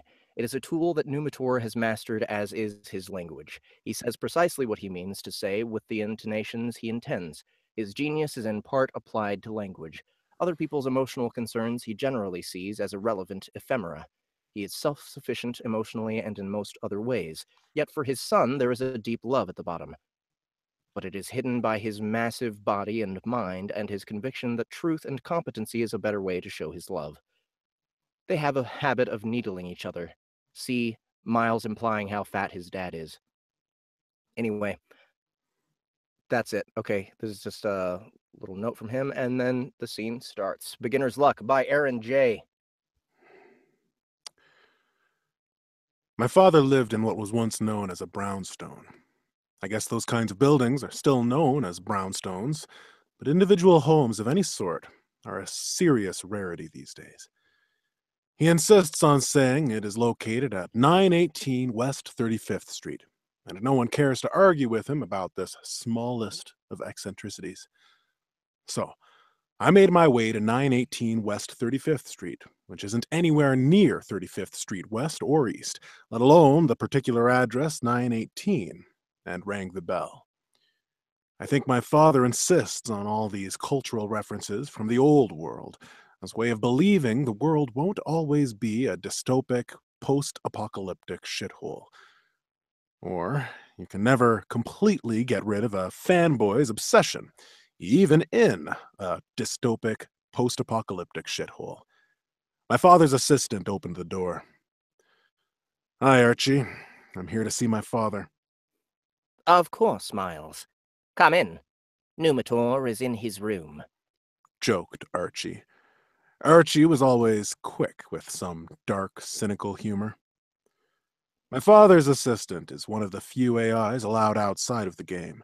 He was grandfathered in, since he had been helpful to my father, and therefore humanity at the height of the Troubles. He is most often found inside a general android shell. Why he wears a tie, I couldn't tell you, but he does. Today it was a wide one, with a moderately loud floral pattern. He led me through the house to my father's room. Archie took a seat to my side and worked on being unobtrusive, while still remaining to help with anything my father might require. There was no point in asking Archie to leave, as he would just monitor us from elsewhere in the house. Sometimes growing up, I wished my father had been more amenable to the polite social fictions and had Archie leave us during our father-son times in RL. But my father prizes truth over social niceties and would consider pretending that we were alone when we weren't a form of lying to ourselves. He was big on doing what you could to keep yourself aware of how technology was actually working and invading your life. After the Troubles, keeping yourself conscious of how you were involved with tech was understandable. Millions died because they forgot that one or another AI system had access to a place they thought was secure. Millions died. Oh, I think I skipped a line there. Oh, I see. No, I didn't. Millions died thinking they were safe, having fled to some remote area, only to find that their kid's teddy bear turned out to be hackable by a monster lurking in the Internet of Things. My father is a genius, with access to all the technology and resources that man has post-singularity. He's also a physically revolting specimen due to his experiences in the singularity and its aftermath. He takes up most of a bed, and the bed isn't small. He never leaves his house. He never leaves his room. He can barely move. Archie was sure funny. My father is always in his room. Despite being bedridden, my father always insists on meeting me first in RL when I come to visit, and generally does his best to spend time with the actual me despite the effort it means for him. I love him for that, even if I find him maddening and difficult. I gave him a hug. He is a giant. I mean that literally. He was afflicted with some misbegotten nano that has caused him to suffer from gigantism. It is a mutated form of gigantism, so his limbs and features have grown at differing rates despite all that modern nano medicine can do. His head is larger on one side than the other. There is nothing symmetrical about him at all, and it makes him hard to look at for most people. I think because he's my father and I love him, and because I have watched his transformation over the course of my entire life, I only know intellectually that he is disturbing to look at. When I was young, he was still ambulatory, and his condition was not quite as monstrous. I can vaguely remember when my father was just taller than the other daddies, with stronger features than most, and my mother would call him Bean for some reason, and they would laugh. Those were happier times. He spoke in his heavy, ponderous voice. So, you went through with it.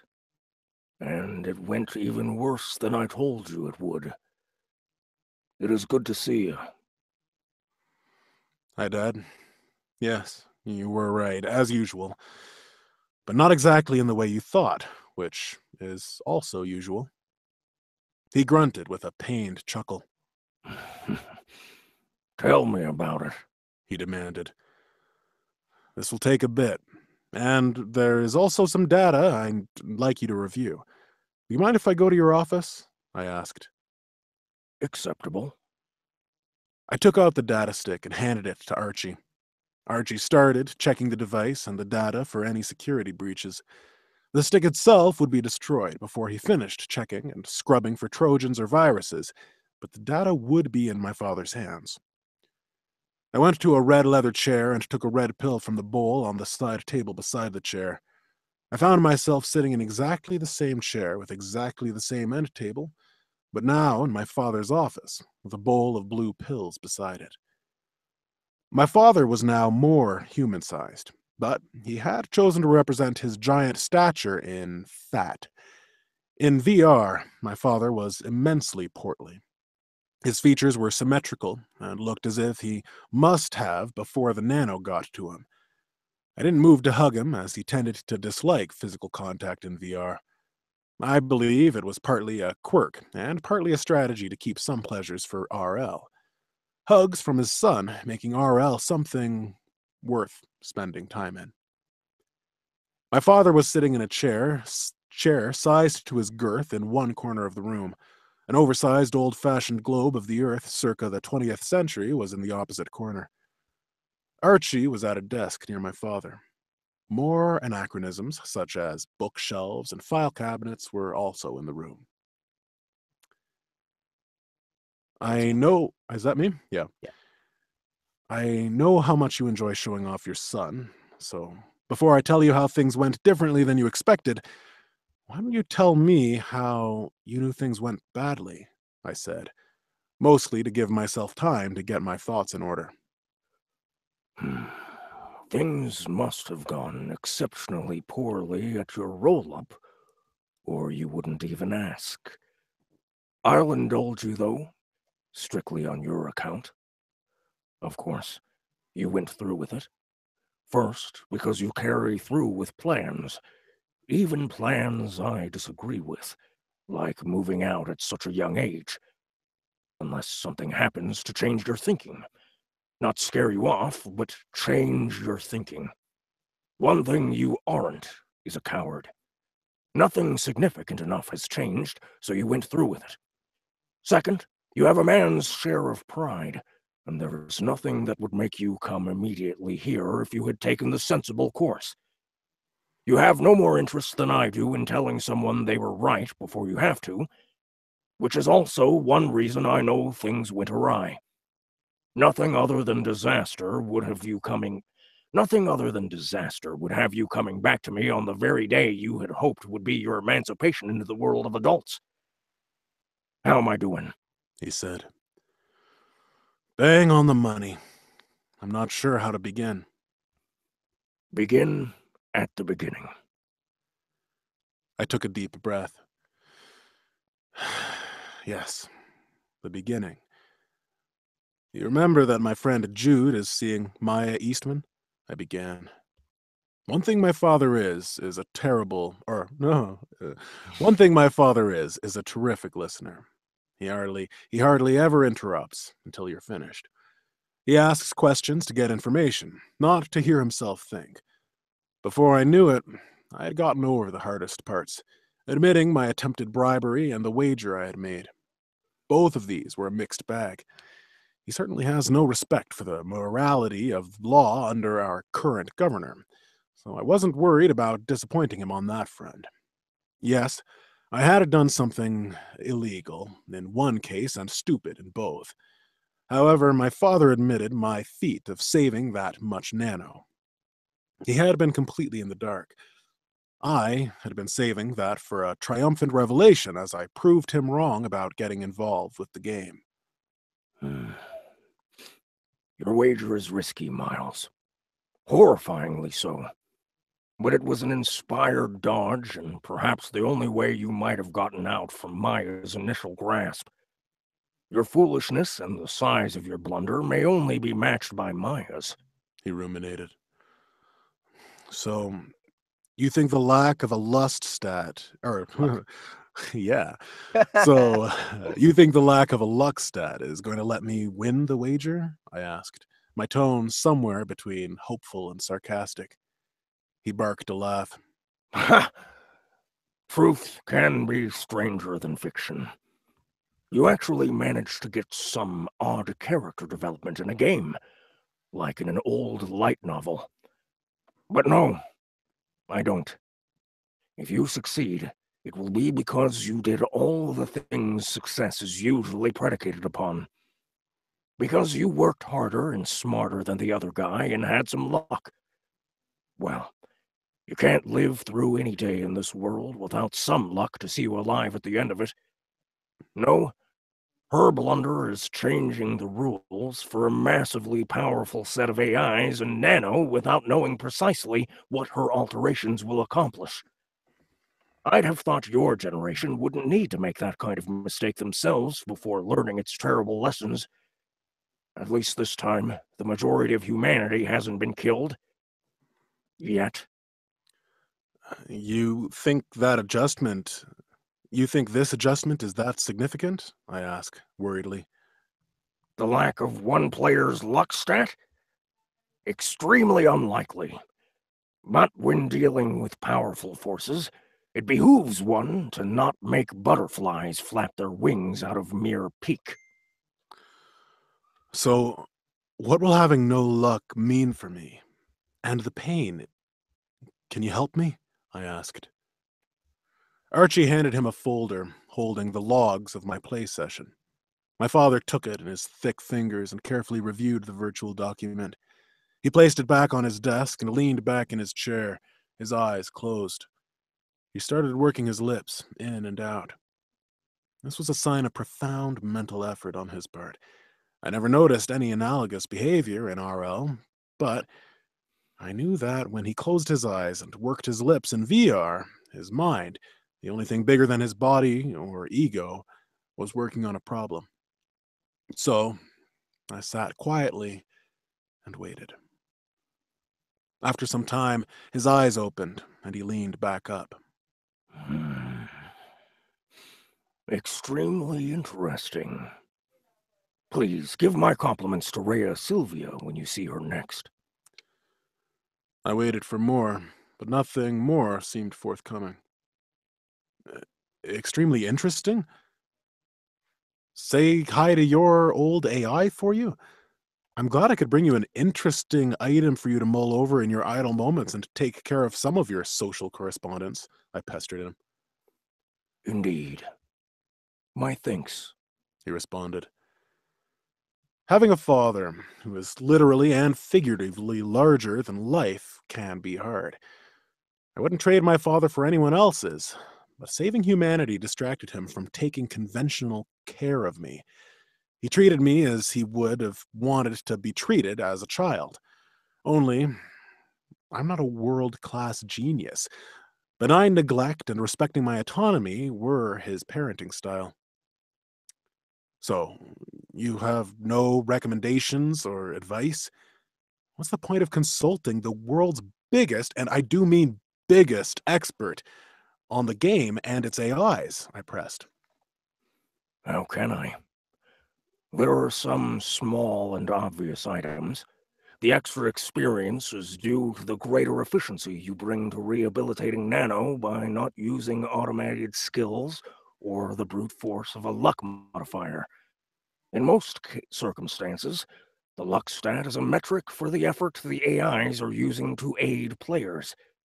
Automated skills are also using AI and nano resources to supplement your play. Rhea Sylvia has you doing almost all the work, meaning your experience or recovered nano is all yours with almost none necessary to repay the AIs. The pain is a necessary part of this. Rhea Sylvia has made it all you. You are interacting with the nano in a much more efficient, but much less mediated fashion. The pain is the price you must pay. Typically, the system takes 80% of the harvested resources, and that is for party members. Regular players keep even less. He told me. He held his hands palm up, flat in front of him, as if presenting these obvious and petty items for my consideration, and then waved them away as unimportant. These seemed to me like extremely important items to learn, but I'm no genius. But game mechanics are almost always a distraction. You are more than capable of experimenting and intuiting your way to a successful mode of gameplay.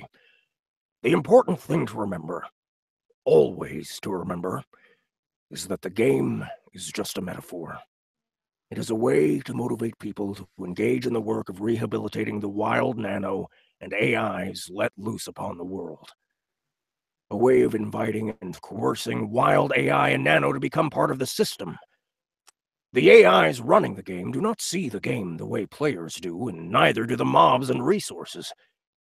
There are processes happening below the player's perception level in all these interactions. He lectured as Numitor Boone, the genius savior of humanity, and not at all as my father. And how does this help save me from a lifetime toiling for the Eastmans? I have my share of pride, and maybe the next guy's too, but I want your help. Anything? I got up out of my chair and leaned over his desk to remind him that this wasn't just a theoretical exercise. He puffed out a sigh. Anything? You must proceed with intelligence informed by experience. That is all you can do. I am constrained by circumstance. I will do what I can, such as it is. I hope that you understand that what I can do from here is not all that I would wish. Forgive me. And then, my father did something he never did in VR. He got up, came around the desk, and embraced me. It shocked me, more than anything thus far. This let me know how much trouble I was facing. I'd been living on my own for years, but some part of me always had thought that my father would be able to protect me if I couldn't make it on my own. Unlike most people who idealized their parents, I had a father who actually was a giant who had saved humanity. The faith I hadn't realized I had been walking around with had more justification than most. If he could save humanity, that couldn't. Oh, if he could save humanity, what couldn't he do for me?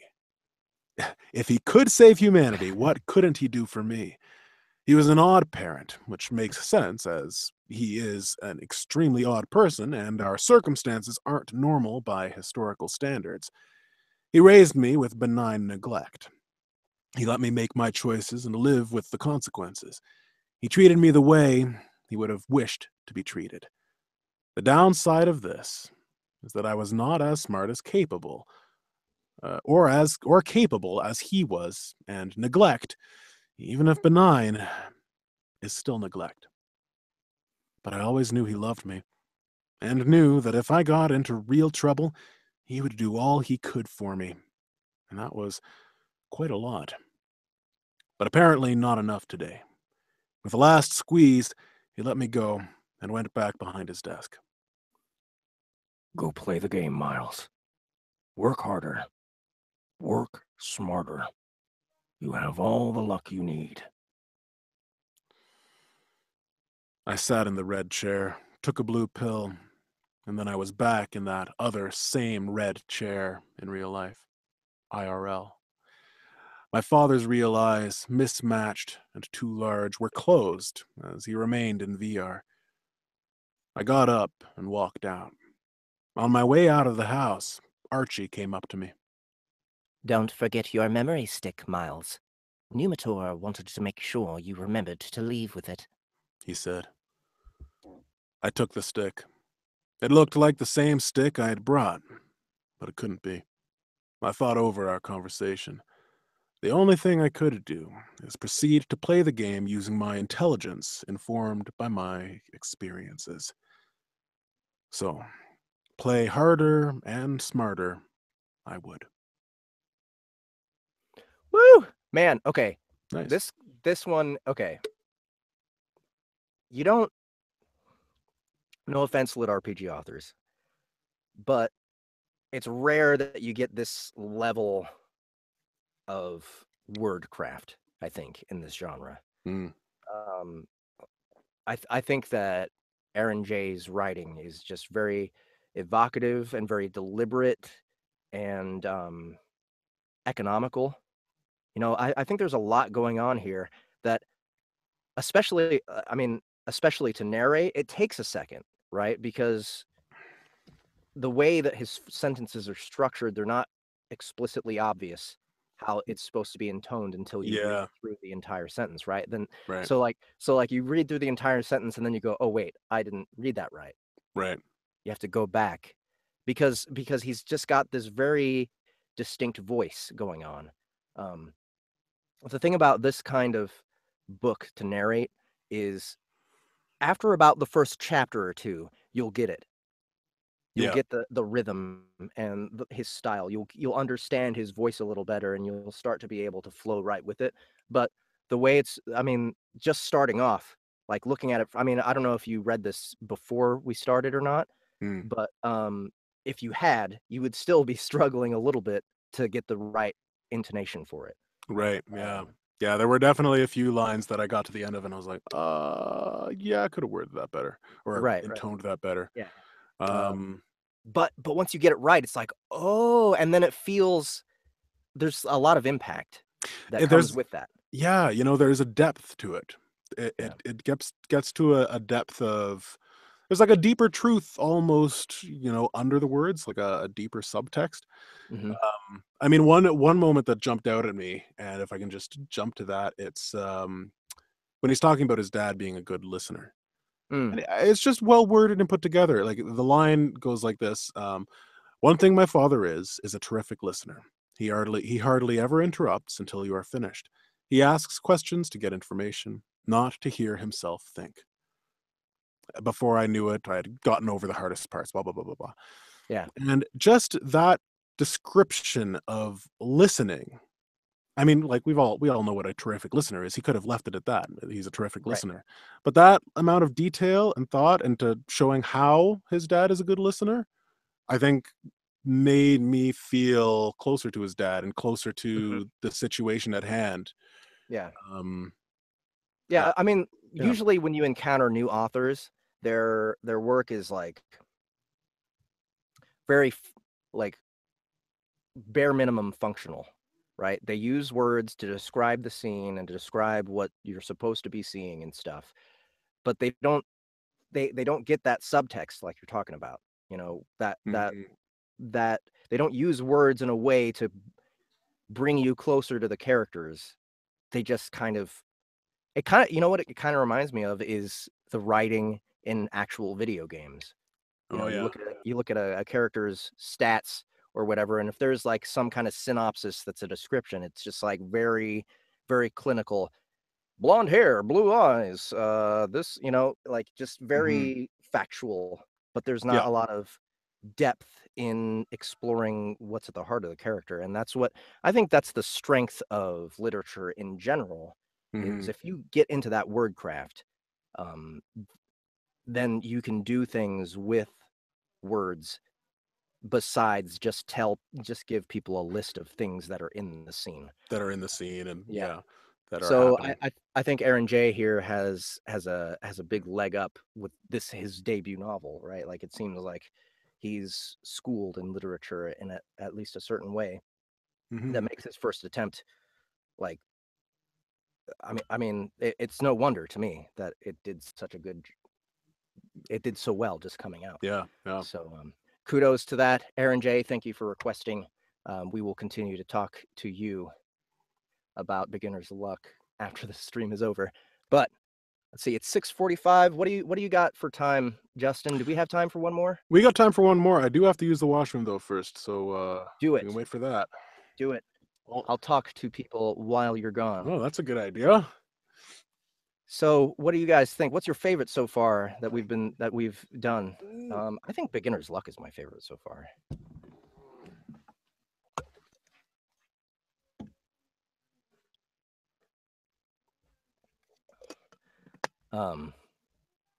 Man, I can't believe how many. You know what? I wish that I had been able to fit into this, and no one requested was War Eternus, or Aternus. I don't know how to pronounce it. It's Charles Dean's newest lit RPG, and it seems kind of like a culmination of everything that he's done so far. And I actually listened to the Lit RPG podcast about it. Ramon's little analysis.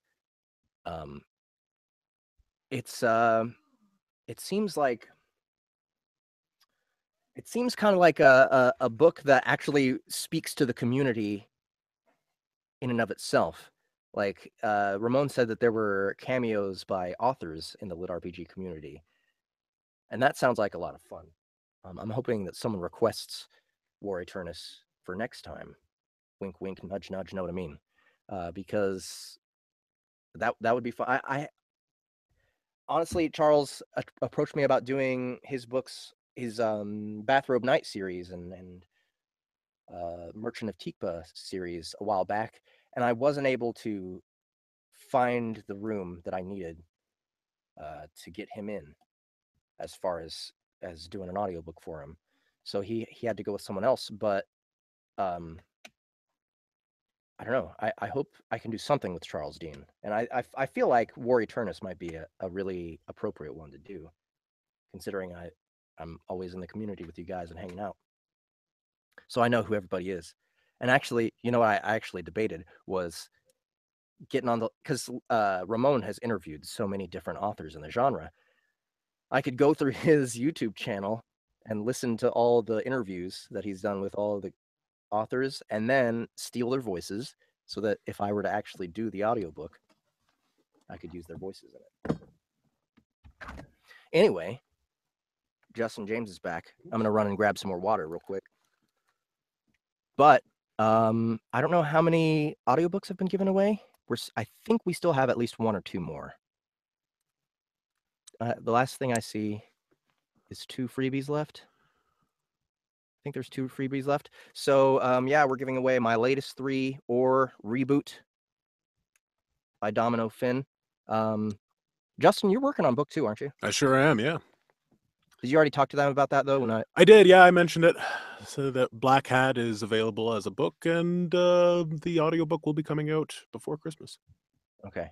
Well, Danny says they've only given away 3. There's no Glab? Well, it's just not appropriate for this format right now. Sorry, guys. Glab? Is that Cringe Theater? Glab, yeah. German Lizard audiobook.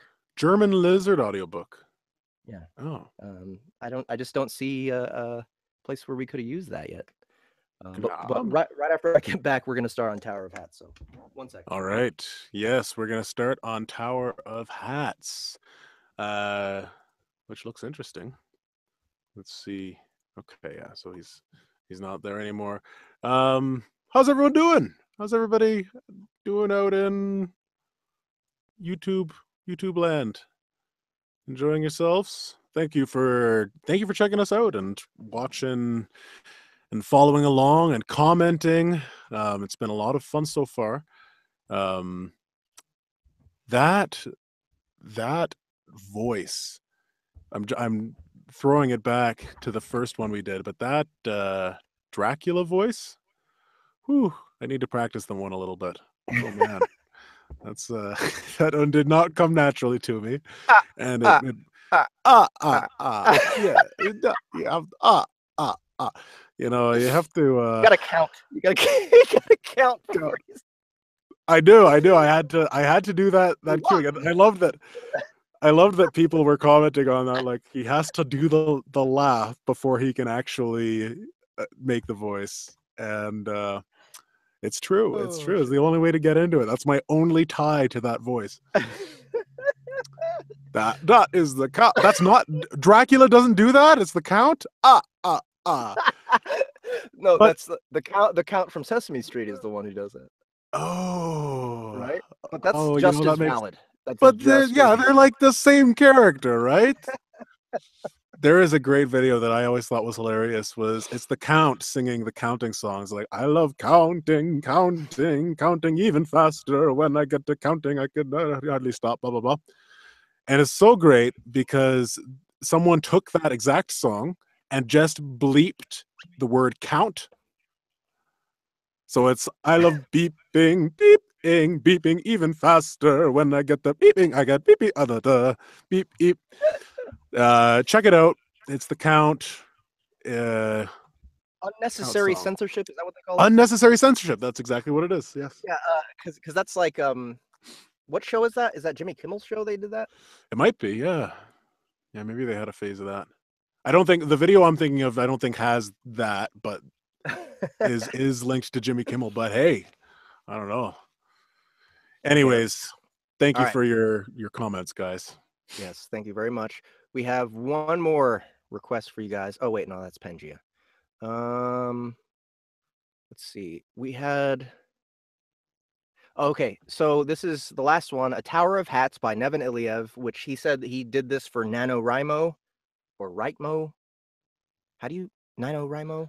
It's where Nanaimo? it's like a thing where you write real fast. It's like a writing sprint thing. Okay. He wrote A Tower of Hats. It's this little short story. And he has one character note here, or one little thing of character notes. Dan and his buddy should sound like Texans. Cindy should have a Cali girl sound to her. Domino should be like an Italian New Yorker. Okay, so what do you want to do? You want to do Dan and his? Do you want to do one Texan and I do the other Texan, or do you want to just do the two Texans? Who's Dan though? Is Dan main character? Maybe.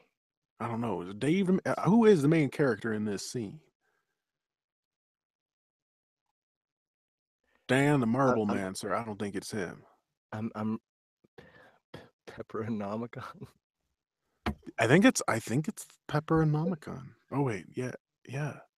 The Pizza Man, sir. The listeners right now have no idea what we're talking about. We have. Okay, they're getting a very interesting idea of what is to come. Okay, I gotta reread who's who. Okay, so we have Dan and his buddy should sound like Texans, but it doesn't say what his buddy's name is. Cindy should have a Cali girl sound. Domino should be an Italian. Come to Domino's Cool. for a supreme pizza. Hey, get you some supreme pizza. Hey, what? Okay. Maybe the instructor. Who's the instructor? I'm just gonna go with Gandalf. I'm thinking, or Dumbledore. All right, so I'll be the narrator. Okay. And I'll do the Cali girl. What's her name? Cindy. Cindy. I'll do Cindy. Okay. And can you do a good Italian guy? I can do Italian. I don't know about New York, but I'll try. I'll try. Okay. If I want to do Italian, I just have to try to do a Dracula accent, and it'll fall right into place. No, what you do is you just channel Robert De Niro for a second. You talking to me?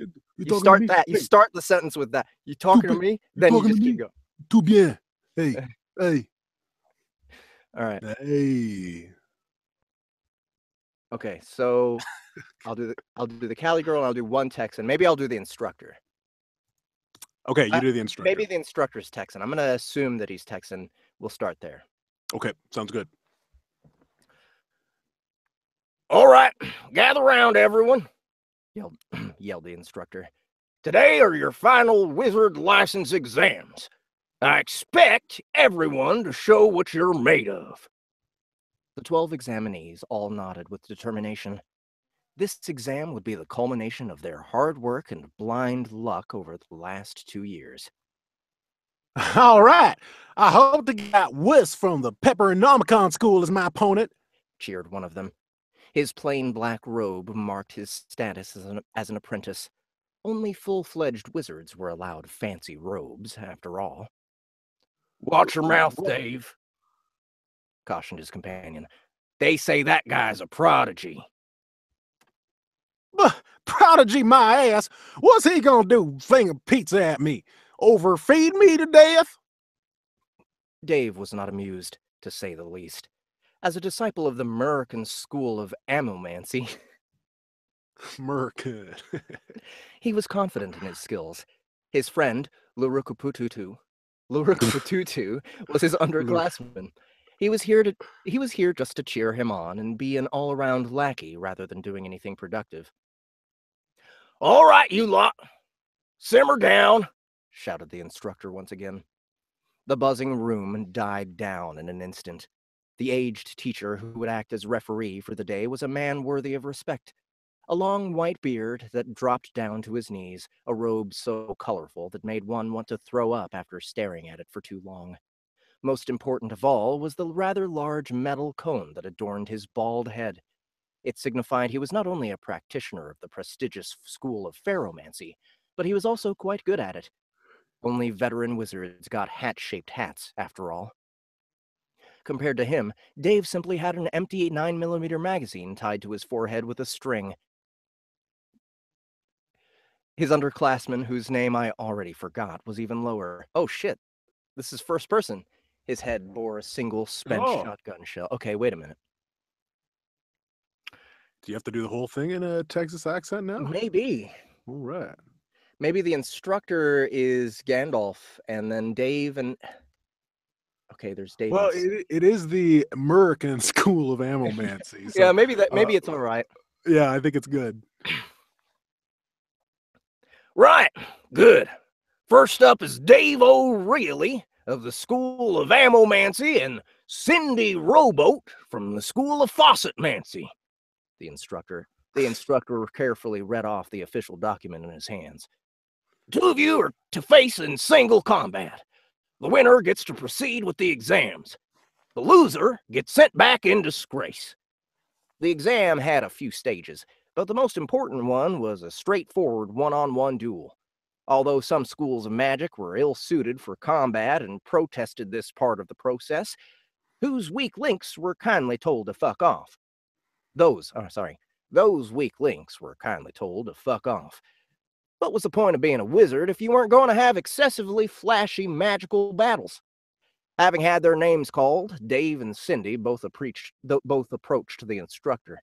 The strict old man gave them a sidelong glance and raised his hand. Then, begin.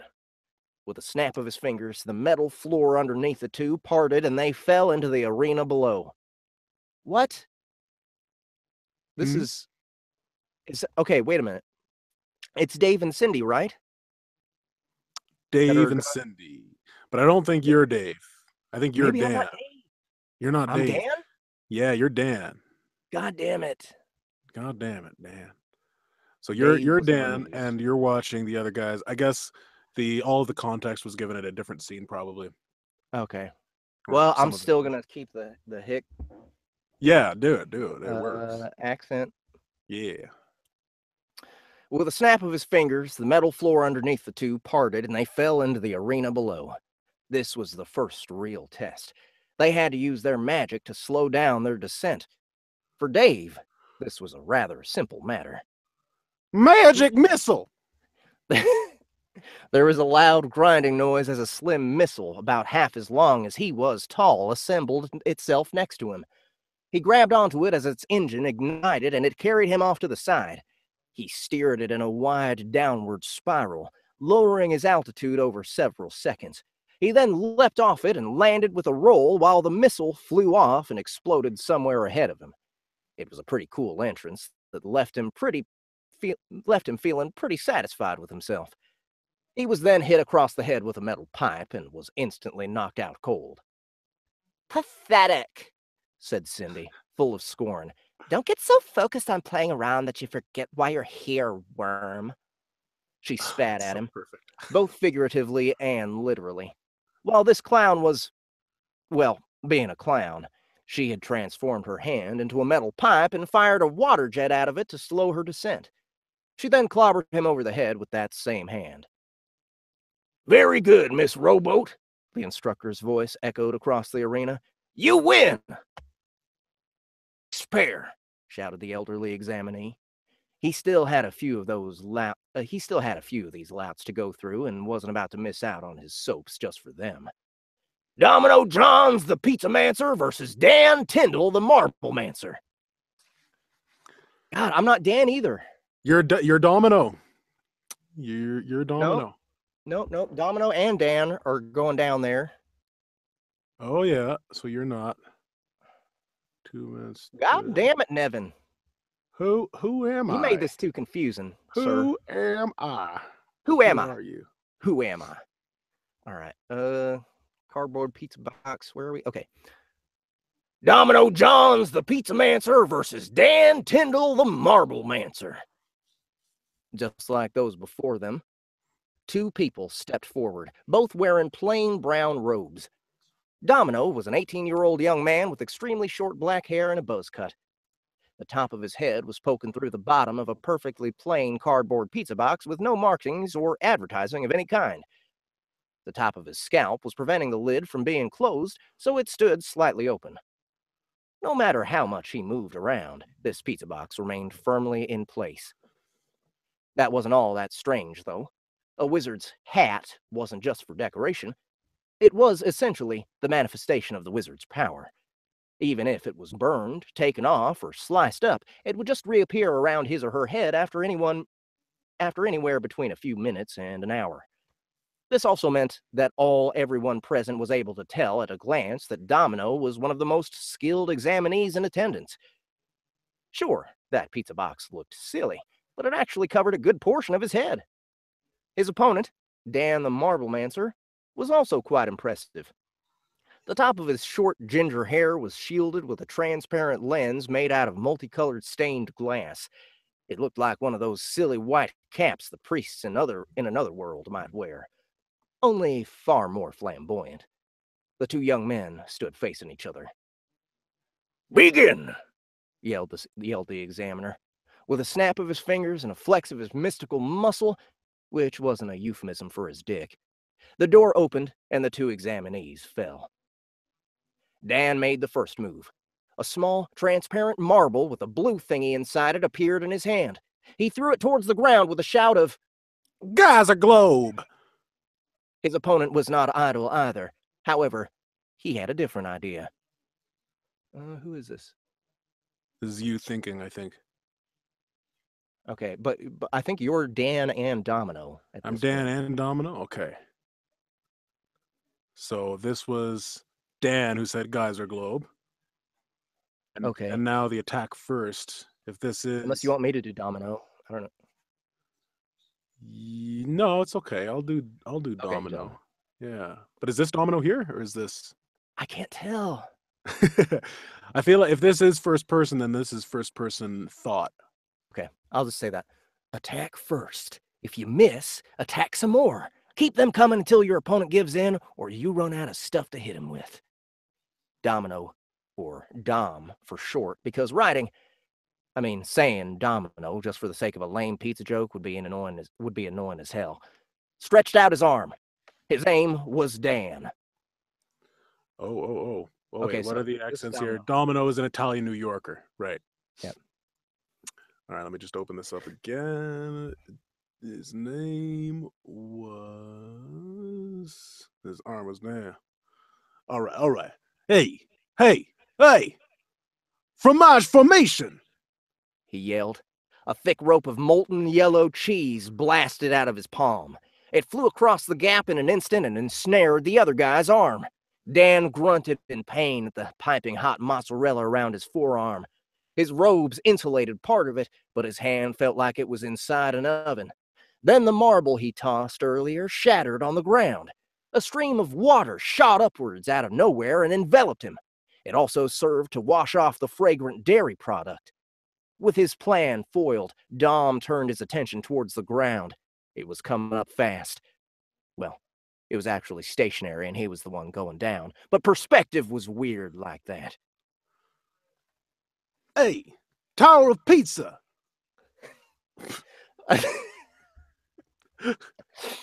A 3-meter-tall stack of plain cheese and tomato sauce pizza sprang up from the ground. He fell on his ass right into the doughy stuff like a weird chair.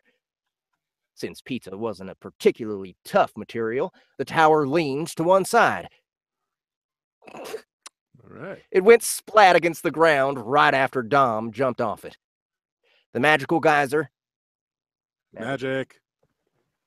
It's my last beer.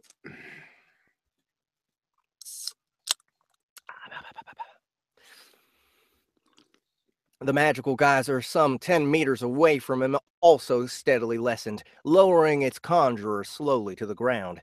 He flung several red-tinged marbles at his opponent while shouting, Gotta get into this Italian accent. Hey, "Okay, no, hey, okay, so we just got no, two-word. This isn't Dom. This is Dan. This is Dan. Oh, okay. Dan's Marble Mancer. Right. Bursting baubles. It was met by a 2-meter-high and 2-meter-wide wall of fresh dough. Someone says you forgot magic missile. That's another drink. Yeah, magic missile. Right, of All right. course. Cheers. Cheers.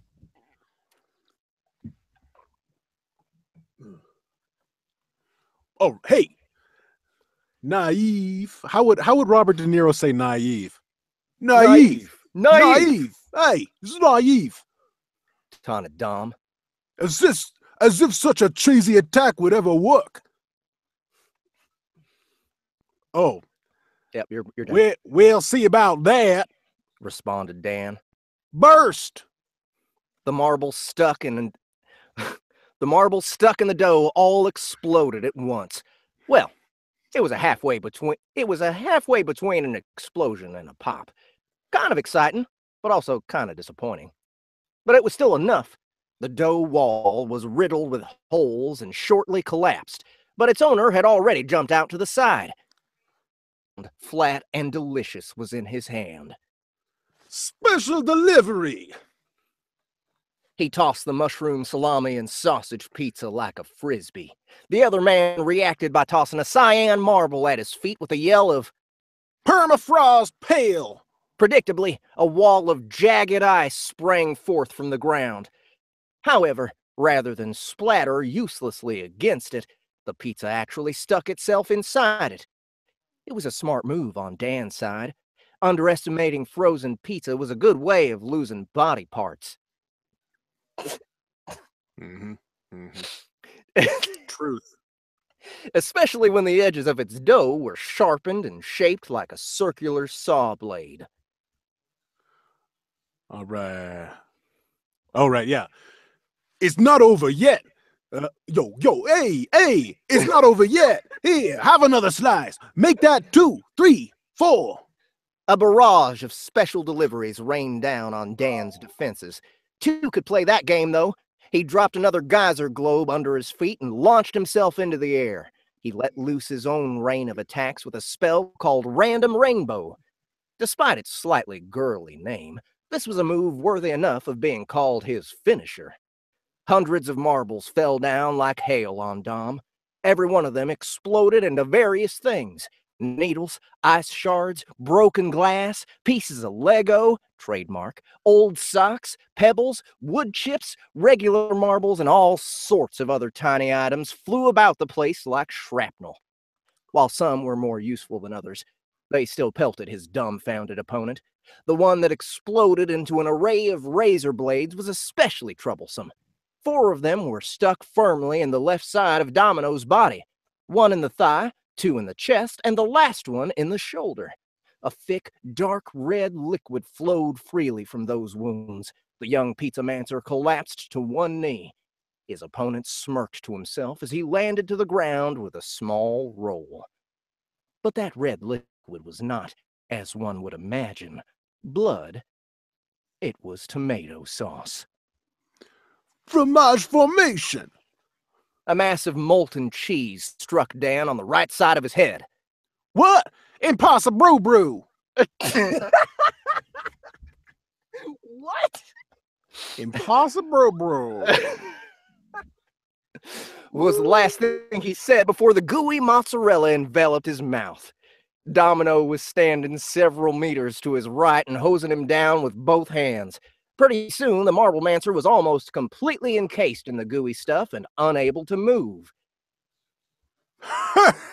You fell for my doppelganger. Doppelganger. Doppelganger. Boasted Domino with a smirk. Dan, who was covered up to his eyes in cheese, stared at the thing he mistook for Domino. Upon closer inspection, the brown robe was flaky dough, the skin was cheese, and the black eyes were black olives amidst a sea of mayonnaise.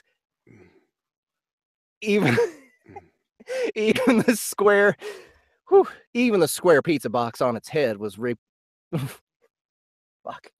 Even the square pizza box on its head was replicated out of ingredients. Mumbled Dan as he struggled, furious that he had been played like a fiddle by his opponent. While he was busy cowering behind his wall of ice, the enemy was already setting an ambush.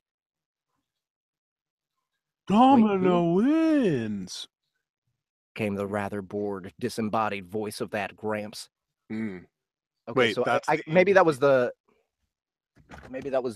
wizard that was in charge. Oh, maybe, yeah. Is that me? Okay. Is that the instructor? This is not cringe theater, guys. Unless it's, cringe in a non-sexual way. It's a different kind of cringe, yeah. It's a different Domino wins. came the rather bored, disembodied voice of that Gramps. Excuse me. All right, alcohol's getting the gases going. The victor simply smiled to his opponent and said a simple line that would stick with Dan for quite a while. Looks like you've been... Hey! Looks like you've been pepperoned. Hey. With a swish of his hand, Domino then walked off towards the edge of the arena and went through the small door that appeared in the wall. He climbed his way up the stairs behind it, returning to the main floor after a few minutes. Right, you pass, said the old geezer. He then handed Domino a small duffel bag. Here's your novice's robes and your ID. Thanks, said Domino as he took the bag and went to leave the room. Hold it right there. Oh, it's you. Oh, right. Yeah. Hold it right there, came a voice from behind him. It was Cindy, the faucet mancer. Now that he got a chance to take a good look at her, he was a bit surprised by how pretty she was. Mm-hmm. Her face was jaw-droppingly feminine, with full, pouty lips, an adorable nose, and long eyelashes. The bright green eyes seemed to light up the very room she was in. Her long red hair was tied up in a bun, with a stainless steel faucet sticking out of it like an oversized hairpin. She had already changed out of her plain brown apprentice robe and was wearing a deep blue one instead. Although technically a robe, the magical garment adopted whatever shape the user was most comfortable with. Magic. Oh, magic. Cheers.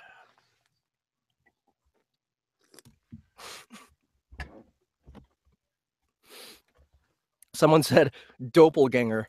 I think that pun was so bad it just caused me physical pain. Doppelganger. Yeah. Yep. That was about as bad as it gets. Although technically a robe, the magical garment adopted whatever shape the user was most comfortable with. In her case, it was a low-cut dress that fit snugly around her torso, emphasizing her sizable breasts. Mm-hmm.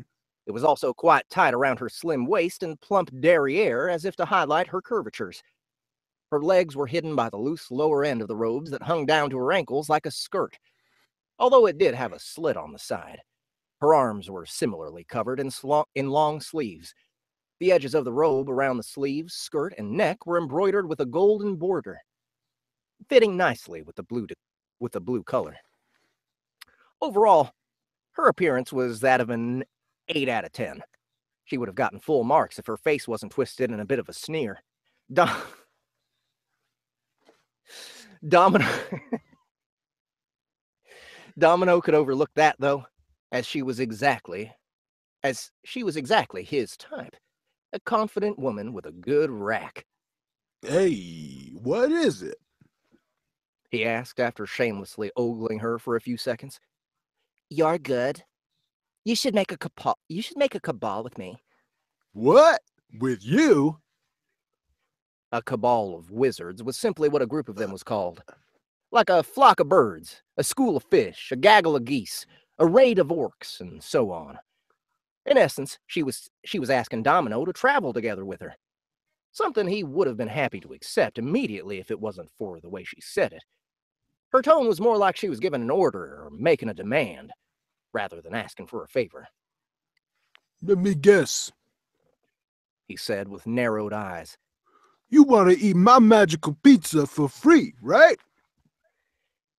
Cindy hesitated for several seconds before drooping her shoulders. Okay, yes, she admitted. I just really fucking love pizza. Pizza since I'd get fat. Oh my god. So true. Domino sighed. It was that, after all. Pizzamancy belonged to the conjuration archetype of magic. Conjuration schools like his and that Marblemancers could create something out of nothing, except that the something they created was temporary and would disappear within minutes. In the case of conjured food, it meant people who ate it would not actually get full, but they would not get fat either. Therefore, the services of people like Domino were often highly sought after by those who wanted to enjoy the taste of junk food without the long-term downsides. In other words, Cindy wanted to use him as her personal fat-free pizza slave. If he agreed to her proposal, then she'd demand he conjure the goods pretty much around the clock. She would probably not get bored of it anytime soon due to the sheer versatility of pizza toppings. But Dom wasn't a fan of that arrangement. He wasn't opposed to spending weeks and months on end with a hot babe, but not at the expense of his health. It wasn't like wizards could keep throwing their magic out there without rest, after all. Performing the mystic art still drained stamina and energy, and overburdening the body with conjuration could have some dire consequences. The problem was that Cindy didn't seem like the type of girl to take a no so easily, so Dom decided to chase her off another way. Okay. What was that? Hey, okay. But I'll only feed you on one condition. What is it? Show me your tits. Cindy stared blankly after hearing the rather blunt demand, her eyes fluttering as she processed that statement. Huh? You heard me. We'll form a cabal, but you'll need to show me your tits every time you want pizza. Nipples for pepperoni, that's the condition. This was his way of dealing with stubborn people like her. All he had to do was give her an outrageous condition like that, and she'd give it up in short order. Okay, deal. Huh? It was now Domino's turn to be shocked. Before he could even do anything, Cindy had already pulled down the fabric of her robe, keeping her cleavage in check. Her expansive breast flesh popped up and spilled through the wide boob window, allowing her pink teats to taste fresh air. Domino's 18 plus warning, cringe theater. It's happening. Domino Here. stared intently at the wonderful view in front of him in stunned reverence.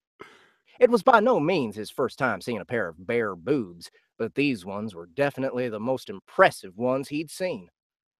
The dozen or so bystanders that were watching their quarrel were also quite captivated by the white peaks, looking on with a mix of wonderment and appreciation.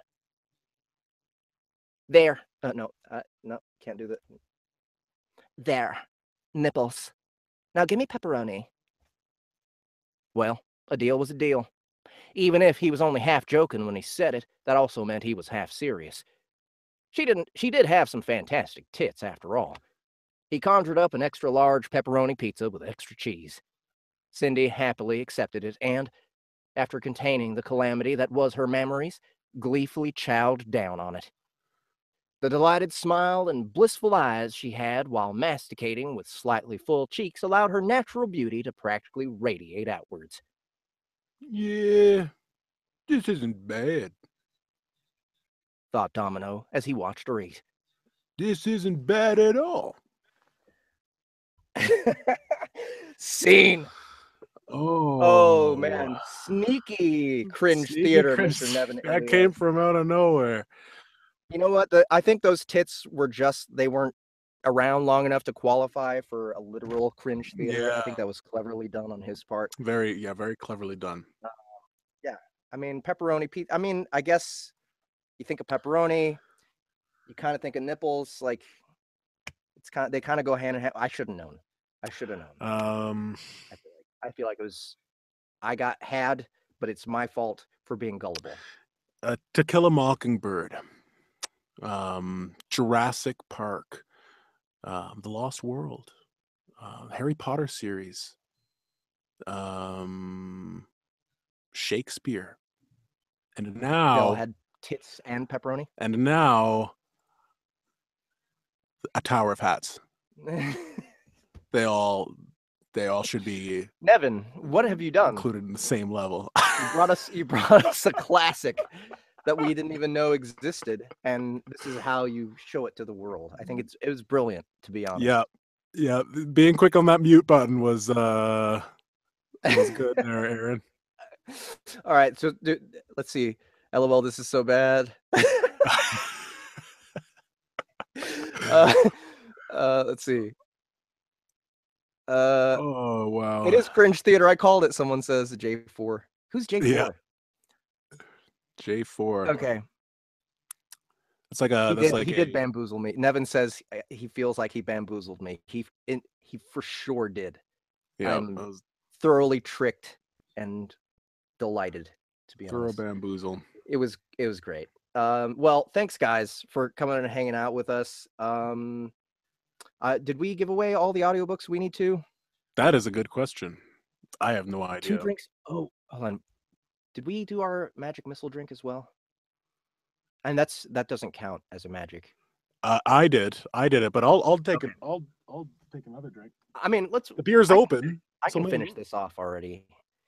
So there's only 3 out of 5 audiobooks taken up. Wow, you guys are so lazy. You don't even want to pick up free audiobooks. Hey, but we got a lot of people watching. 17 people watching now. Like that's fantastic.